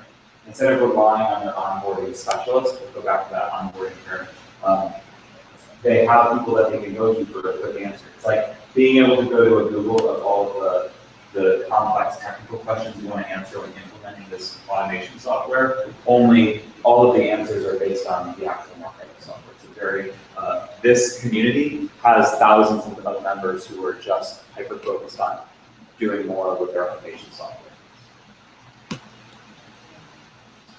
When it comes to customer service, this should be a no-brainer. Better service leads to, of course, greater retention, especially as you continue to use a service, right? We go back to our Blendtec, that was a critical customer service opportunity to keep you on board.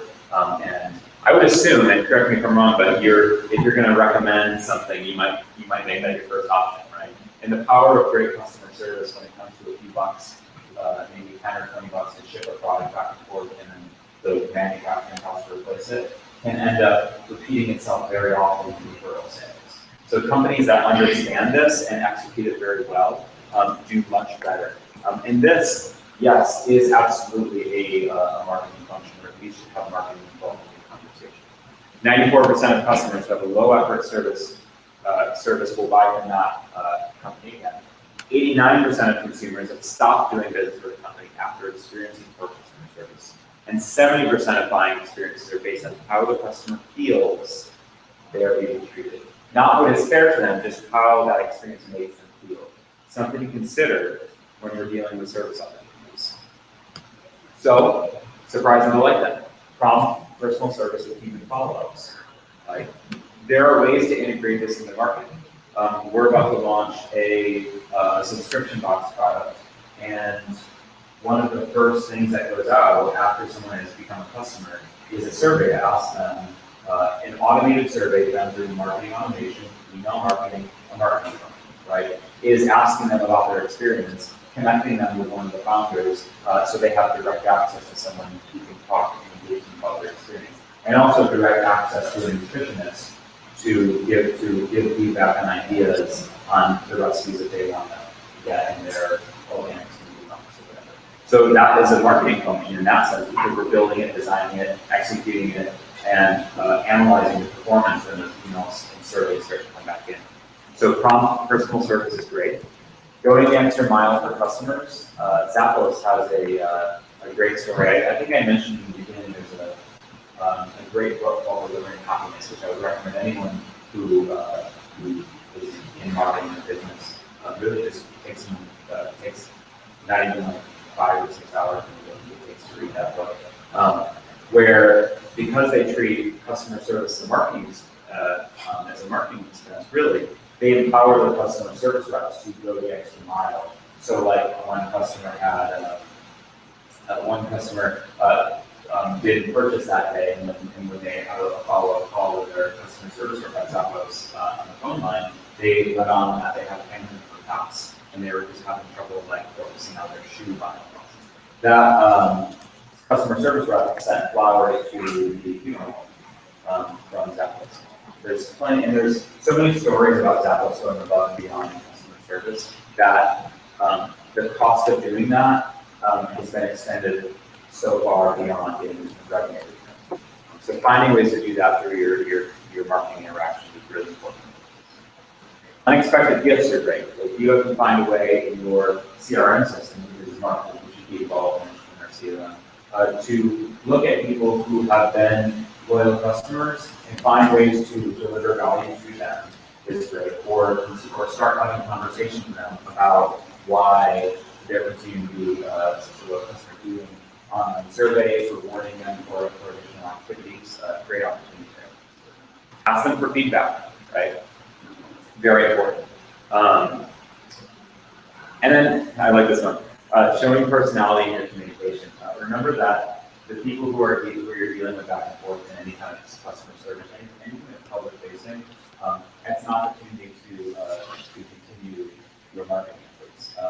Remembering that we have customer maps, we have audience profiles. So if you can make sure that the people who are communicating back and forth, and this can happen on social media too, by the way, and especially you're having any kind of direct interaction with your customers, make sure that the language that you're using is appropriate, of course, and for who you're actually talking to, who your customers are. If you know who your customers are, you should know how to have conversations with them, especially if you're doing this over like Facebook or Twitter, et cetera. So there's a great example, and this was actually Netflix chat, so it wasn't quite as much like a direct digital marketing function. It was over the Netflix customer service chat, and this one guy came on and he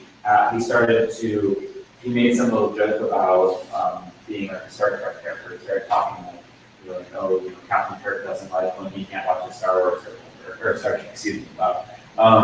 And then the Netflix customer service rep started talking back to him in Star Trek, and it went viral.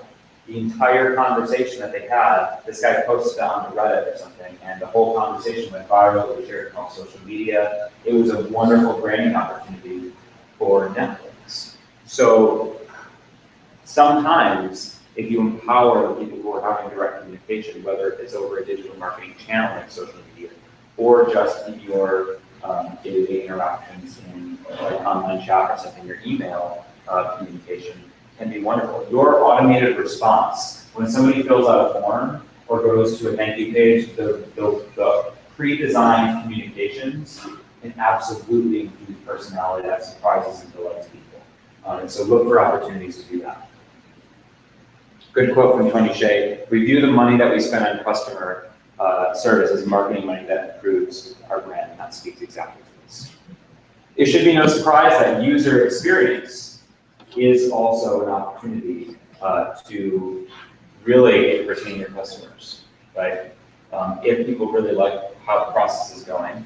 Remember we reviewed like Grubhub, Eat24, and Hipmunk, the Yelp, looking at Amazon's experience, Netflix, right? If you enjoy the experience, or if it's easy, if it's accessible, if you've been activated very well, then you're more likely to continue to use it. Companies that prioritize the customer experience generate 60% higher profits than their competitors, from another consulting agency. Activity. Same type of thing. If you did this for your company, try and switch and do it for either your partner's company. You can use your same partners for this one. Do it for your partner's company, or switch to another one and do it for a company that you just worked with or become a customer of recently, and why you feel like you've been retained very well by that service. So we'll do this one again, 15 minutes, and then we'll do 3 other random people to share.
Yeah, you're like, those hospitals are good. She don't know yourself, see?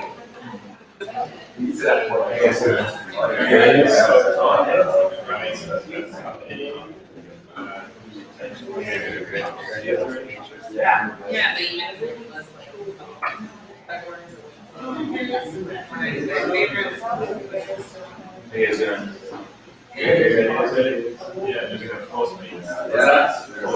Postmates.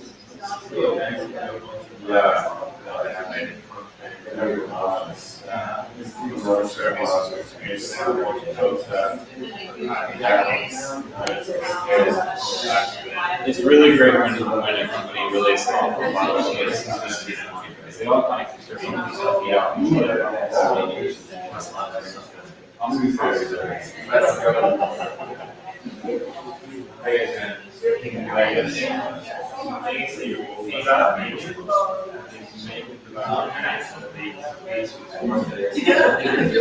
Oh. You're like,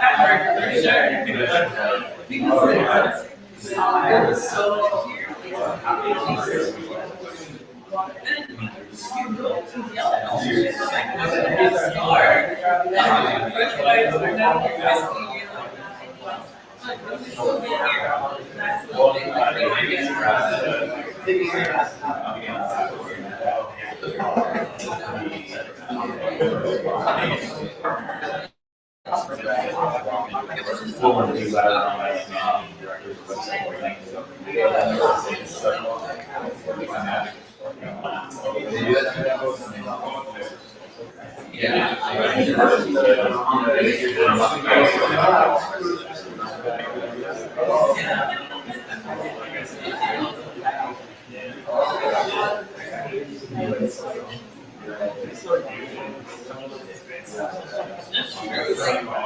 Three minutes, then we'll share.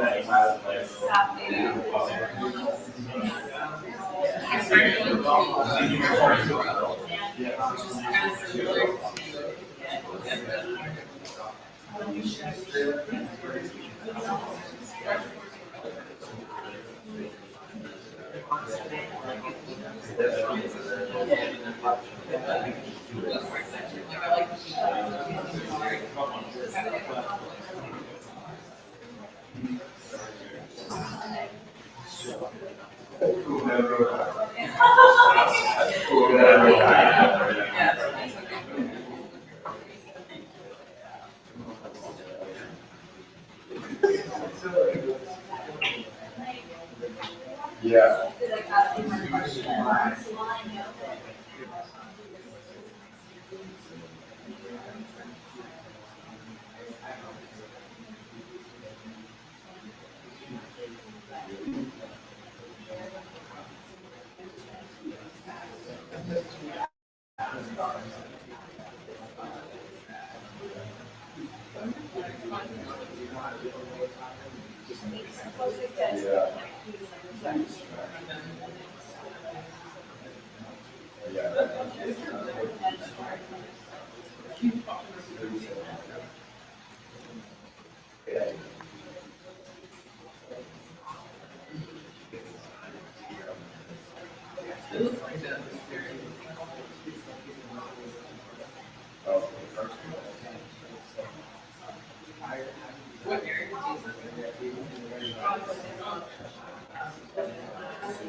Okay, let's share.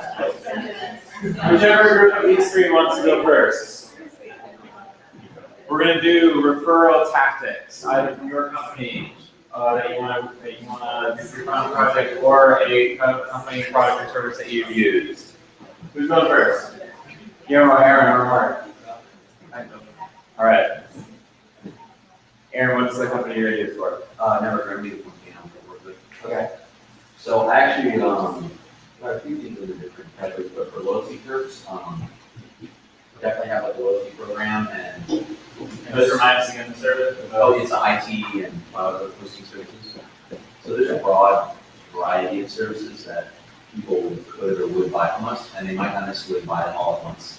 So, you know, we could offer them like extra cloud credits or like extra storage or backups. And then there could be a free consulting in areas that are not, you know, getting service in. And I was thinking on the sort of to incorporate content into loyalty, we could even have maybe paid events or give them free attendance. So basically, that, again, that's more kind of consulting in a different form. And then I was even thinking like the customer appreciation parties. Everything from like networking, mixers, and like LAN parties. That's Good. And what do you consider to be your cost threshold for these? Do you think? cost threshold. Yeah, so like how do you want to think about like your willingness to pay for, 'cause all of these are approximate, right? Probably start with the stuff that we use, giving more of our own service and time, because that doesn't necessarily cost us money. So I would prioritize that. And then even the paid events, you know, if we're charging for an event because we're technically providing consulting, then we're actually adding, so if the course costs something, but we give that to them, again, that's our time that's cost. So maybe start with those and see how well it works, and then sort of increase, like where we pay. I'd say pay once we get a little bit more traction.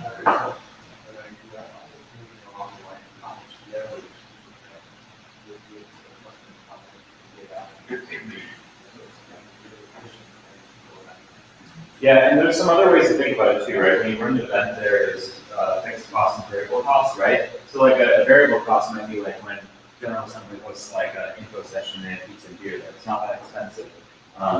And if the space is already being rented, right? This whole space is being rented and people aren't using it, then, and they have people who are like salaried workers who are paid anyway, right?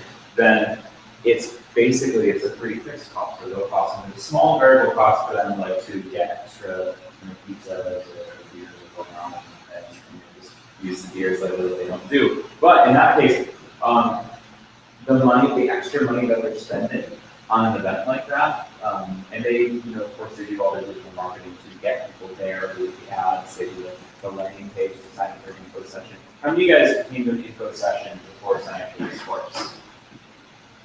Just a few, or okay, a few people.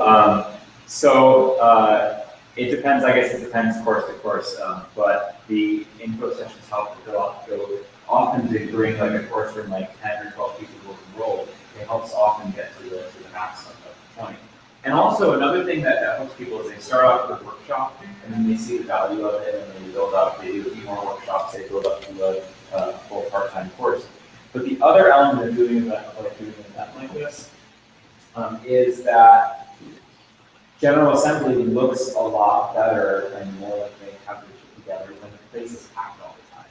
It gets much better credit on once, and when more people are here working together, writing on the walls out there, and just interacting in meetings here, it gives it a lot more credibility for signing up for these types of courses. Absolutely. So getting more people at your events increases the value for not a lot of cost. Credits for storage don't have a high overhead because it's all up in the cloud, right? Consulting credits, if it's just a little bit more time that you're spending, you're giving something that's high value, low dollar amount, increases retention rate, keeps them on longer, or gives more opportunity to upsell more money. Any other thoughts on this or ideas on the IT cloud? Well, let's go to Mark. I'll take over. Kind of, we went over what I use. I use SPG. Is it? SPG is Starwood loyalty program, and what it's through American Express. So any points that I accumulate basically goes towards travel while I'm in over. Yep. So anything within the Starwood realm, like the hotels like St. Regis, the W Hotel, the Westin Hotel, and whatnot. So they give you 21 points anything you purchase, and then anything within Starwood that you stay there, you get 500 points. So it's a big increase if you actually stay in the property yourself. A 5-2-1? Yeah, 5-1. Right, so if you are in that network, they reward you 5 times as much.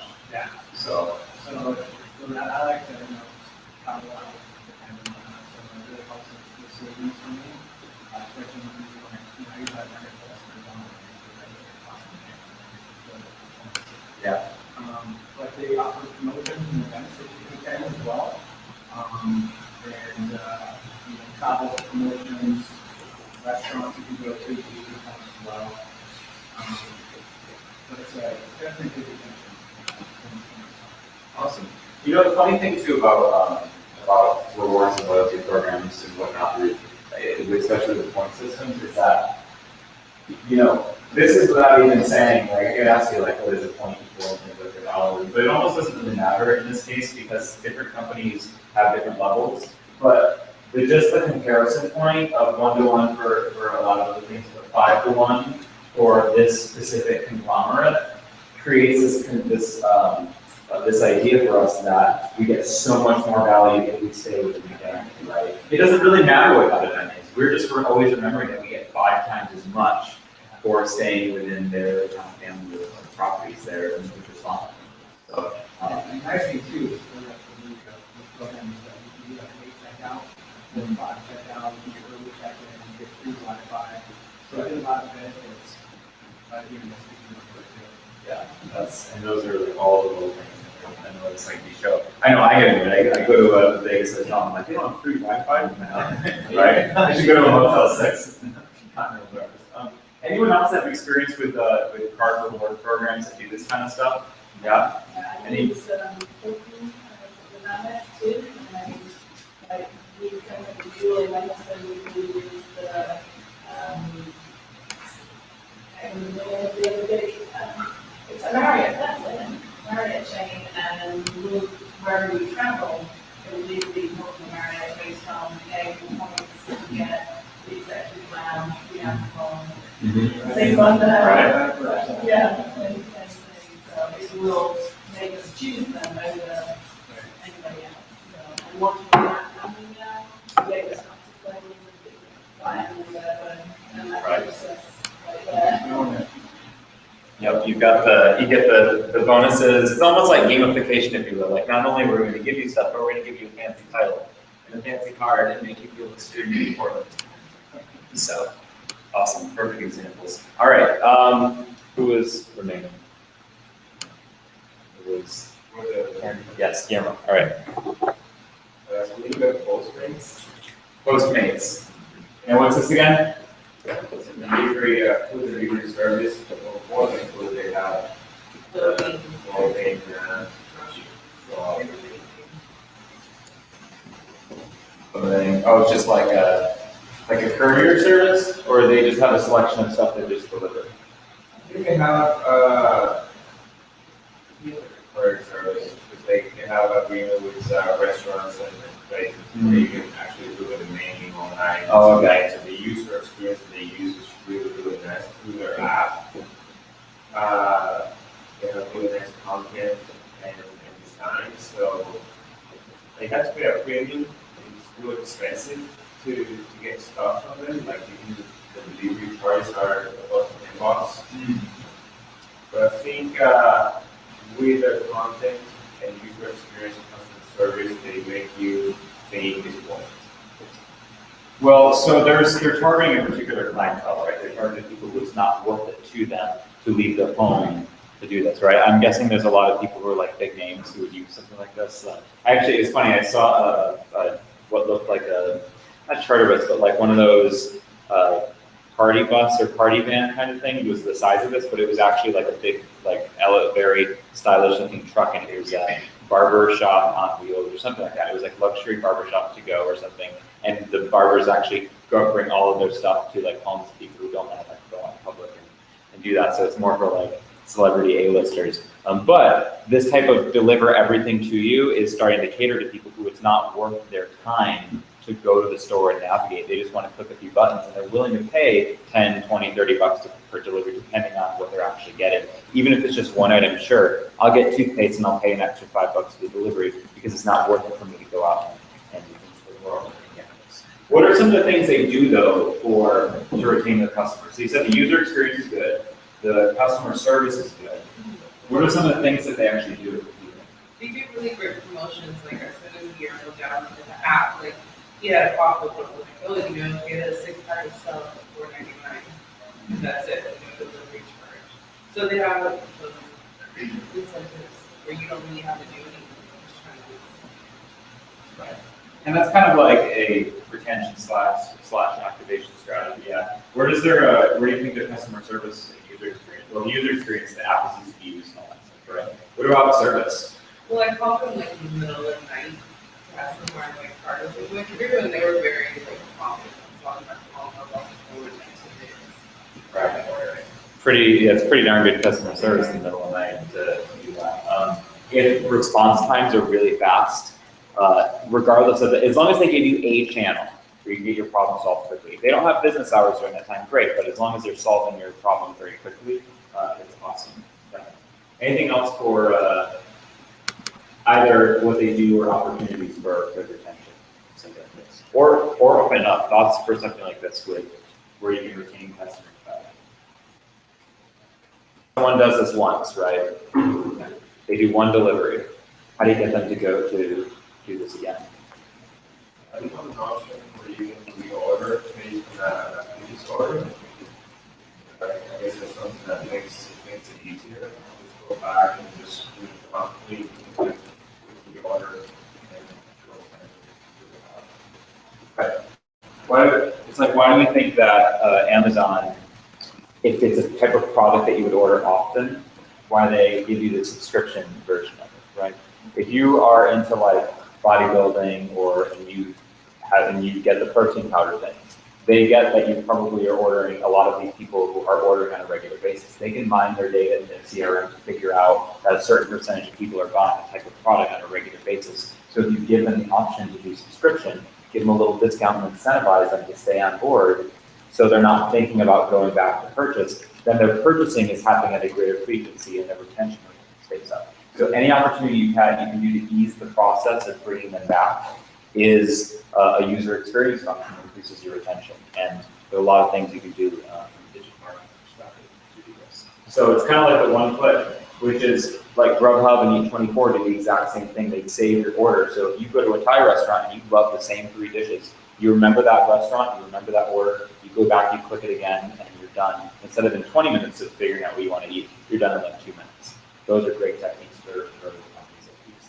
There are any other thoughts? I think someone else started talking. For courier, retention rates for, yes. When you have like, someone else uses it, they have paid, like, traffic was actually it's similar where basically you go buy your groceries for you, and it's really the hospital and places that you will figure it out. I used to use it a lot when we were in New York, and here I was like, oh, I'm way better. But I had people still from New York who were using my referral code, so I had all these points that I could use, so just it like paid for the delivery process. So I'm not liking them, so that's how they got me to come back to them. So that's interesting. It doesn't one of those things that doesn't go away. Yeah, this is like a mini version of multi-level marketing. It's amazing what people will do for $10 off, right? Yeah. Or if it costs $10 and it's recurring every week, it's amazing what they'll do just to get a week free if they talk to their friends about it, right? And again, your threshold for this, sometimes companies feel like they're giving away the farm by doing this, but at the end of the day, if it's cheaper to do this than it is to go and acquire a new customer, because remember, you're paying attention to your acquisition cost, you're paying attention to your customer lifetime value, which we'll go over shortly, and then you're thinking, oh, well, how much revenue are we losing for that person to refer somebody? This threshold could be pretty high. You could actually give away more if you could prove that it is bringing people in for less than your acquisition cost and thinking then about what kind of revenue you're getting. That margin there You can do some powerful stuff with this if you really think about this strategy a lot. Marketers, we have to, this is a marketing process here. And because we care about user acquisition, accelerating that process, definitely. Like Uber and Lyft, you get your first car, you get like 10 Yeah. first ride free. And it might, yeah, first ride free, or they might like, you know, they give you a discount code for new friends every once in a while. They play around with a lot of that kind of stuff. So. Awesome. Let's talk about referrals and then customer lifetime value, get out of here. Why are referral customers more desirable than cold customers? Why are referrals more desirable than cold customers? There's a couple of reasons. One of them is pretty obvious based on what we just talked about. That's a big one. They come from a trusted source. So you already have some implied value. You already have a reputation because someone referred you to them, right? It's like when you refer someone for a job. They have instant credibility. And you don't have to prove to them as much that you have high value. The other is because they're basically free. You don't have to pay to acquire them. So it lowers your overall acquisition cost the more referrals you get. Referral leads roughly to 30%, leads convert roughly 30% better than leads generated from other marketing channels. Word of mouth from McKinsey, 2 quotes from McKinsey. Word of mouth is a primary factor between 20 to 50% of all purchasing decisions. And people trust friends and family virtually more than any other information source. They pay twice as much attention to recommendations from friends than from other sources. Again, we go back to this chart. They find you, they compare you, they choose you. But if they love you, then this is where they become brand advocates, they become loyal, and they start referring customers. This is that virality factor, and it's also the factor where your acquisition cost starts to plummet because you're getting so many referrals because they love your service. It's solving their needs better than they anticipated. So let's look at some referral techniques that companies use. Give people a chance to express and make it easy for them to express their joy in something, right? So this is where if you have a high value service or product, give people a chance to share it, their excitement, especially in the beginning, in the very early stage of their excitement over getting something, whether it's purchasing something or experiencing your product in a way where they're still online. Give them an opportunity to share that and promote it to their friends and start having conversations, because not only will people see it, their friends in their network will see it, they'll be influenced by the fact that they have basically a social referral to their entire network. Incentivize referrals, points, perks, discounts, dollars earned, right? We actually, in some of these retention techniques, we talked about ways that you can do this. So you're giving them opportunities like with the Uber, or like with the give this discount code to your friends and you get some opportunity to get some kickback. So your cost of doing this is less, or we'll give you bonuses if you continue to do this. A little bit of the multi-level marketing in there, but elements of that are still very useful. And Dropbox is a good example for this, of get additional space on Dropbox by inviting your friends on there. So and that's not really like a, you can use just a free version. So hey, tell your friends about this free version of this Dropbox, and we'll increase you more like premium size.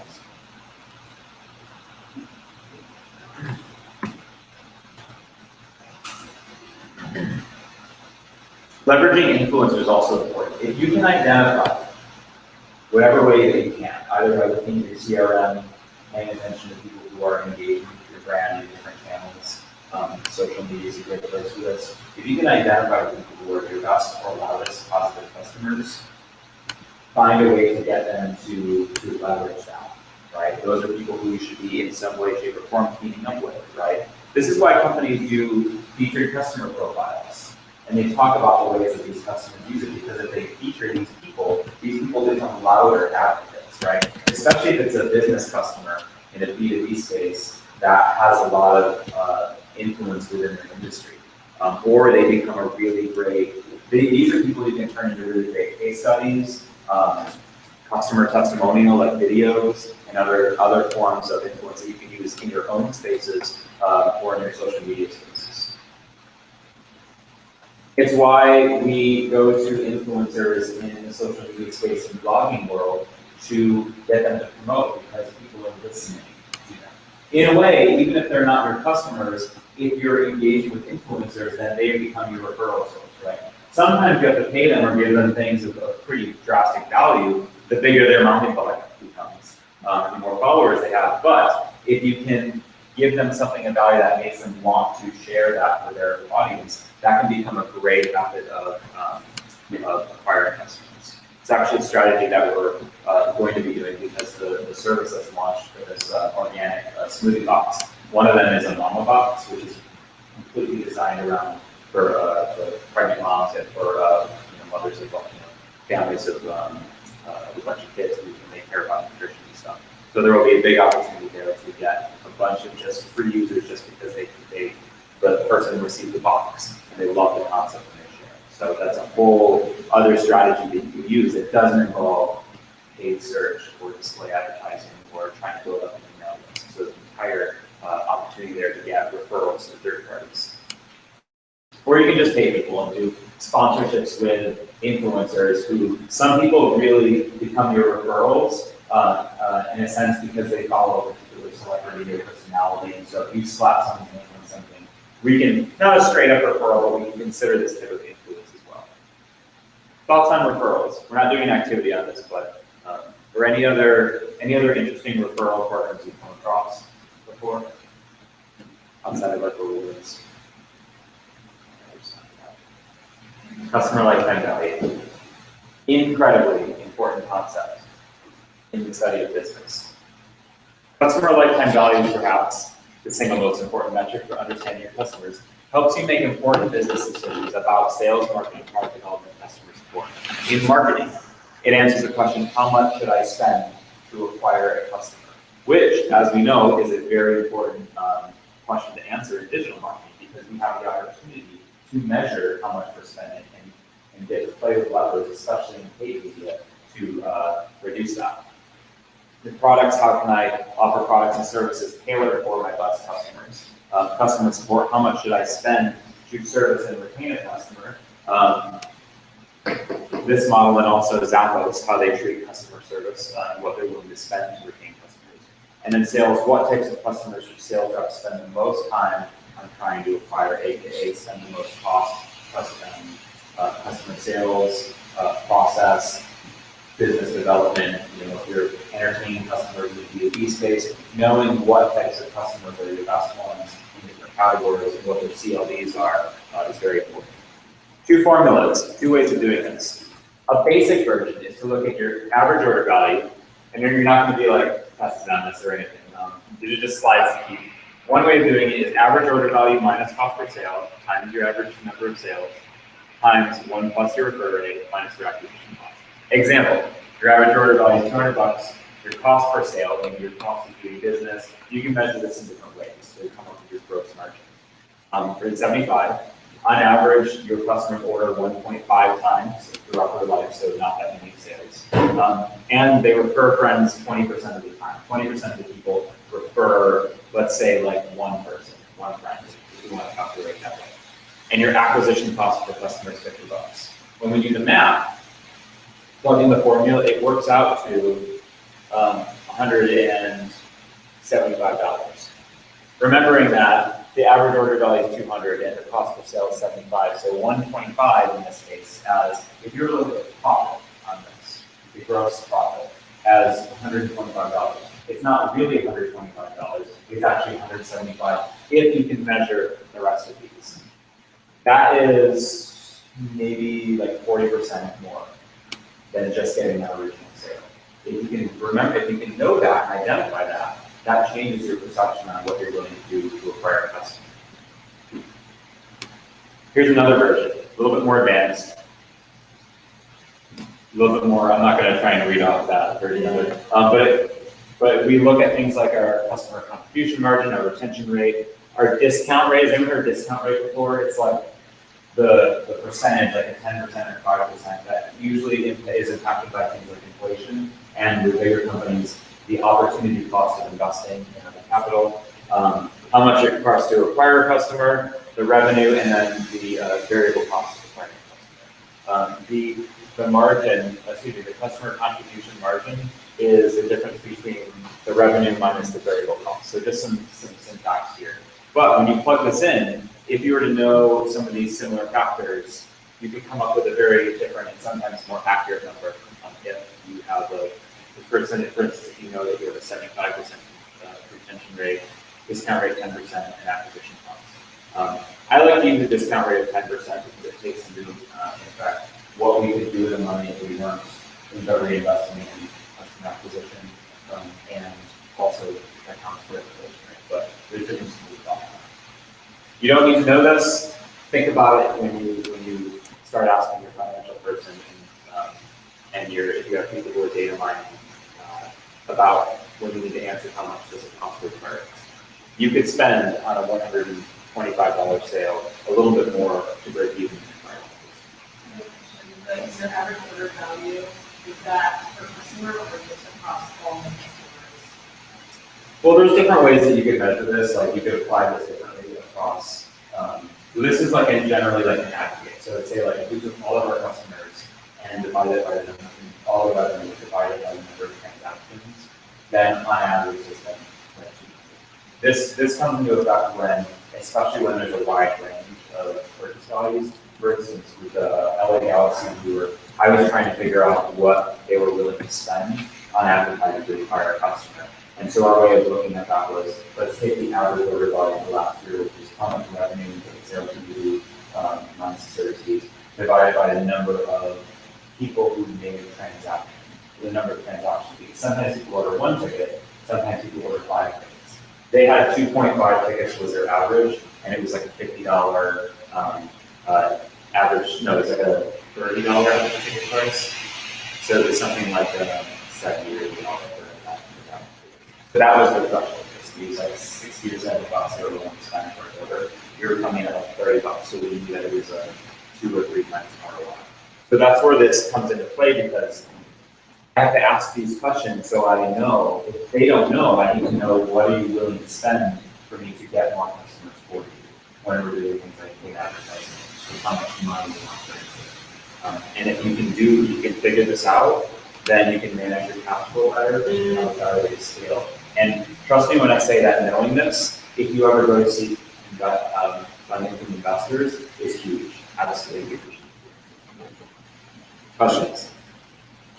I have a question. How would you come up with that customer lifetime value of the type of business like a blog? Not necessarily are selling something, you know, maybe collaboration, building brands and stuff like that. So your customer, you're not selling. Yeah. So the problem there is that you need to find a way to quantify the revenue impact of your company per user, right? So the way that I'll give you an example in the ad technology world where the ARPDAU, average revenue per daily active user, is a very common acronym in the world of advertising because when people, and actually in media sites too, because people go onto a site and they want to, they care about how much ad revenue is generated from an average user. So they can tell based on the metrics how many ads they're viewing, what the average revenue that comes in based on the number of ads they're clicking on or seeing. And so they can start to accumulate some value associated with their visitors.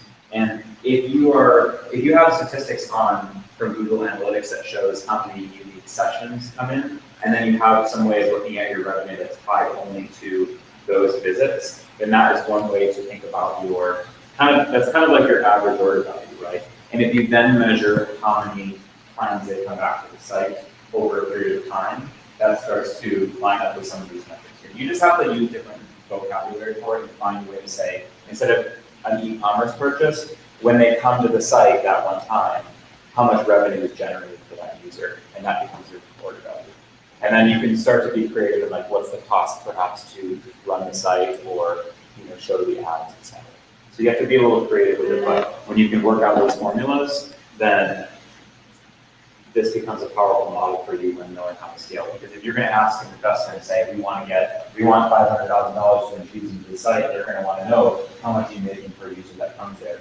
So that you know how much you're willing to spend to bring someone someone who's never been to your site to your site. Then you have a solid number that you can shoot for. Awesome. Let's recap. Let's throw the math away and just go back to our pirate. Acquisition is incredibly important, of course, but we need to think beyond acquisition. Because getting to revenue and maximum revenue, lifetime value, means that we need to activate our customers better, get them using it and appreciating and loving it. Retain them with various techniques we can use, get them to refer more people. All of these things are elements, are factors in customer lifetime value that increases the value from 125 to 175 or well and beyond.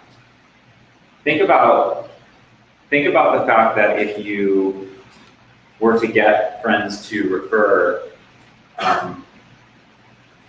of the time or 30% of the time, then you would be multiplying this by 1.3 instead of 1.2, and it has an additional impact, right? So there's, just like in the KPIs and metrics that we were measuring before, right? If you can increase your conversion rate by from 2% to 3%, the impact it has in your business. If you can increase your retention rate by 10%, you can have a 30% valuation increase on your business. There are metrics that we can measure here or that we can change, and if we can affect that, then drastic increases. And this is a strategy that when you get to the end, or when you get to a level where the company's funded or is doing well, you'll have operations managers who say, okay, this month, our focus is on increasing our referral rate because this is the impact it will have on the business, and you can measure that. That becomes a powerful driver for change. Tonight we learned why customer acquisition is not the final objective. Some ways to activate, retain, and get referrals, and a little bit on the concept of customer lifetime value.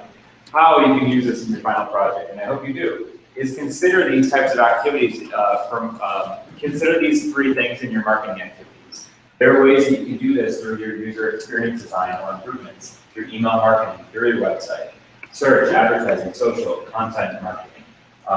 We have a lot of examples, what you guys shared tonight, where we did this across these various functions. So find a way not just to say, I'm going to do email marketing, here's the email I'm going to do, but tie in these campaigns as the objectives, not just to acquire users, but find opportunities to build out your email plan so that you can activate, retain, and get referrals down the chain after, or down the pipe after you already acquired them. And that's where advanced digital marketing techniques really start to pay off. We're about 9:30, so I'm going to hang around for questions. And if you have questions on your final project, please set up office hour times or feel free to ask. Otherwise, have a good night.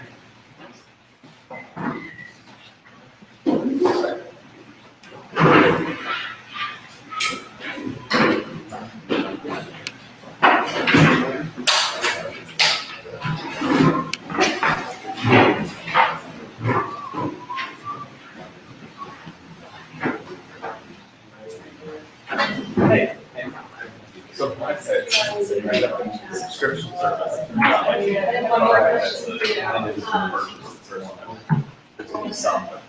What I'm focusing on is subscription stuff.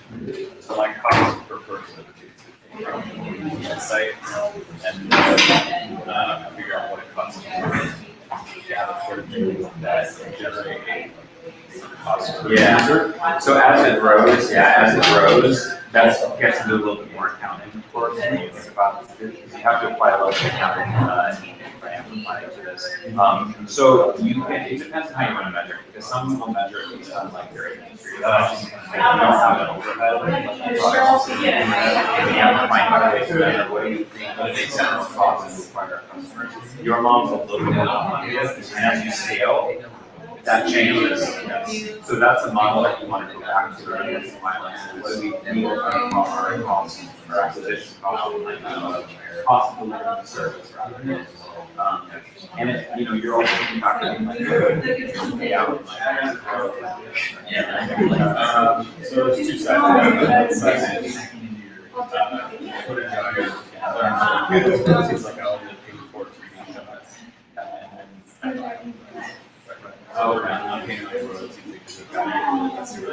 So you have a confusing cost to acquire. Yeah.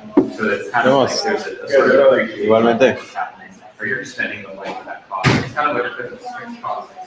So, and you're gonna have metrics on that over time, like how long that cost is spread out over. But you got, you be seeing investment and all that, so it's like, that'll be actually a really, they're gonna, any good VC or angel investor will probably really, those kinds of things. So the more you can think about that, and how is it Actually, on Tuesday, I was at a conference. that's kind of stuff. I was at a 19 conference. Like, They had actually invited me to talk about everything. Oh, really? Because of Black House, because I interviewed like CEO, it's like an industry like association, and he was like, just from that experience, he was like, he knew that I could, was good at talking or whatever, so. Right, it was great. And that's good too, because. Yeah, so I'm gonna use that as part of my content planning, which is weird, because I've been thinking, oh, talk to people about IT. And I have numbers to take care of. But I actually realized that a lot of these businesses want to learn about sales. I have two sides. Arguably talking about stuff that's not The other really side where like. might attract people, unless they're close on, because they're gonna do other stuff in their business. Sell it and I'll take a cut. So, So if I'm. what we had talked about, I definitely thought more about it, and I think it's definitely a good way to go. That's awesome. Yeah, it's gonna That's be awesome. powerful. I actually came up with this idea of like Paper small business training series, So I kind of have. literally create courses. Yeah. to, like, help. Well, and sometimes, you It's like mini can, courses. I mean, you can look at weighting those Pro, too, like, like you can say, well, we think a certain percent of people go to this product category, so you have a weighted customer lifetime value resources, so they know that it's even. Unless you have a particular, unless you do a one marketing channel for ones that are starting, you know that you're more likely to reach people who are subscription type people, then you can have a different CLV value and a different customer acquisition cost goal for those you know. So start to think of it that way. It's not only changing, but as you can learn more about how to reach those different people, you have a different goal for how much you're willing to acquire them for, which is very similar to different product categories, like, hey, in the makeup world, or people who are like. Yeah, or or really reading like, but this is really bad example. Maybe in like. Our customer acquisition cost rate to buy shoes is different than for people who buy like appliances. And then you're thinking of ambition as you expand your site and up new channels, your CLV doesn't just become one company, it becomes different channels, and you will eventually have people that think about this all the time. So, but it's good to think about, you don't have to include complex models in your presentation, but it's good for you to think about now. Yeah, no, it's. Oh, that's. that's- Cool, thank you. So there's, they do other people do outside. Business database. The offer that, but I'm just gonna do it wrong. Yeah. That's good. Yeah. We know. You have,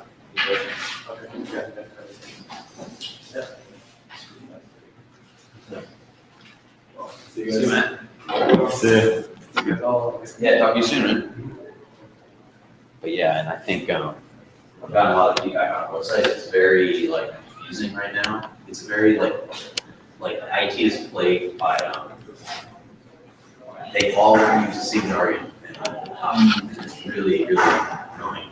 Not customer centric, right? No, it's not. It's like they all kind of like read the same books, learned from the same people. Yeah. And it's very, like literally, even I read it when I first came to the company, and I'm still like, yeah, I couldn't tell you everything that it means. So the work we've done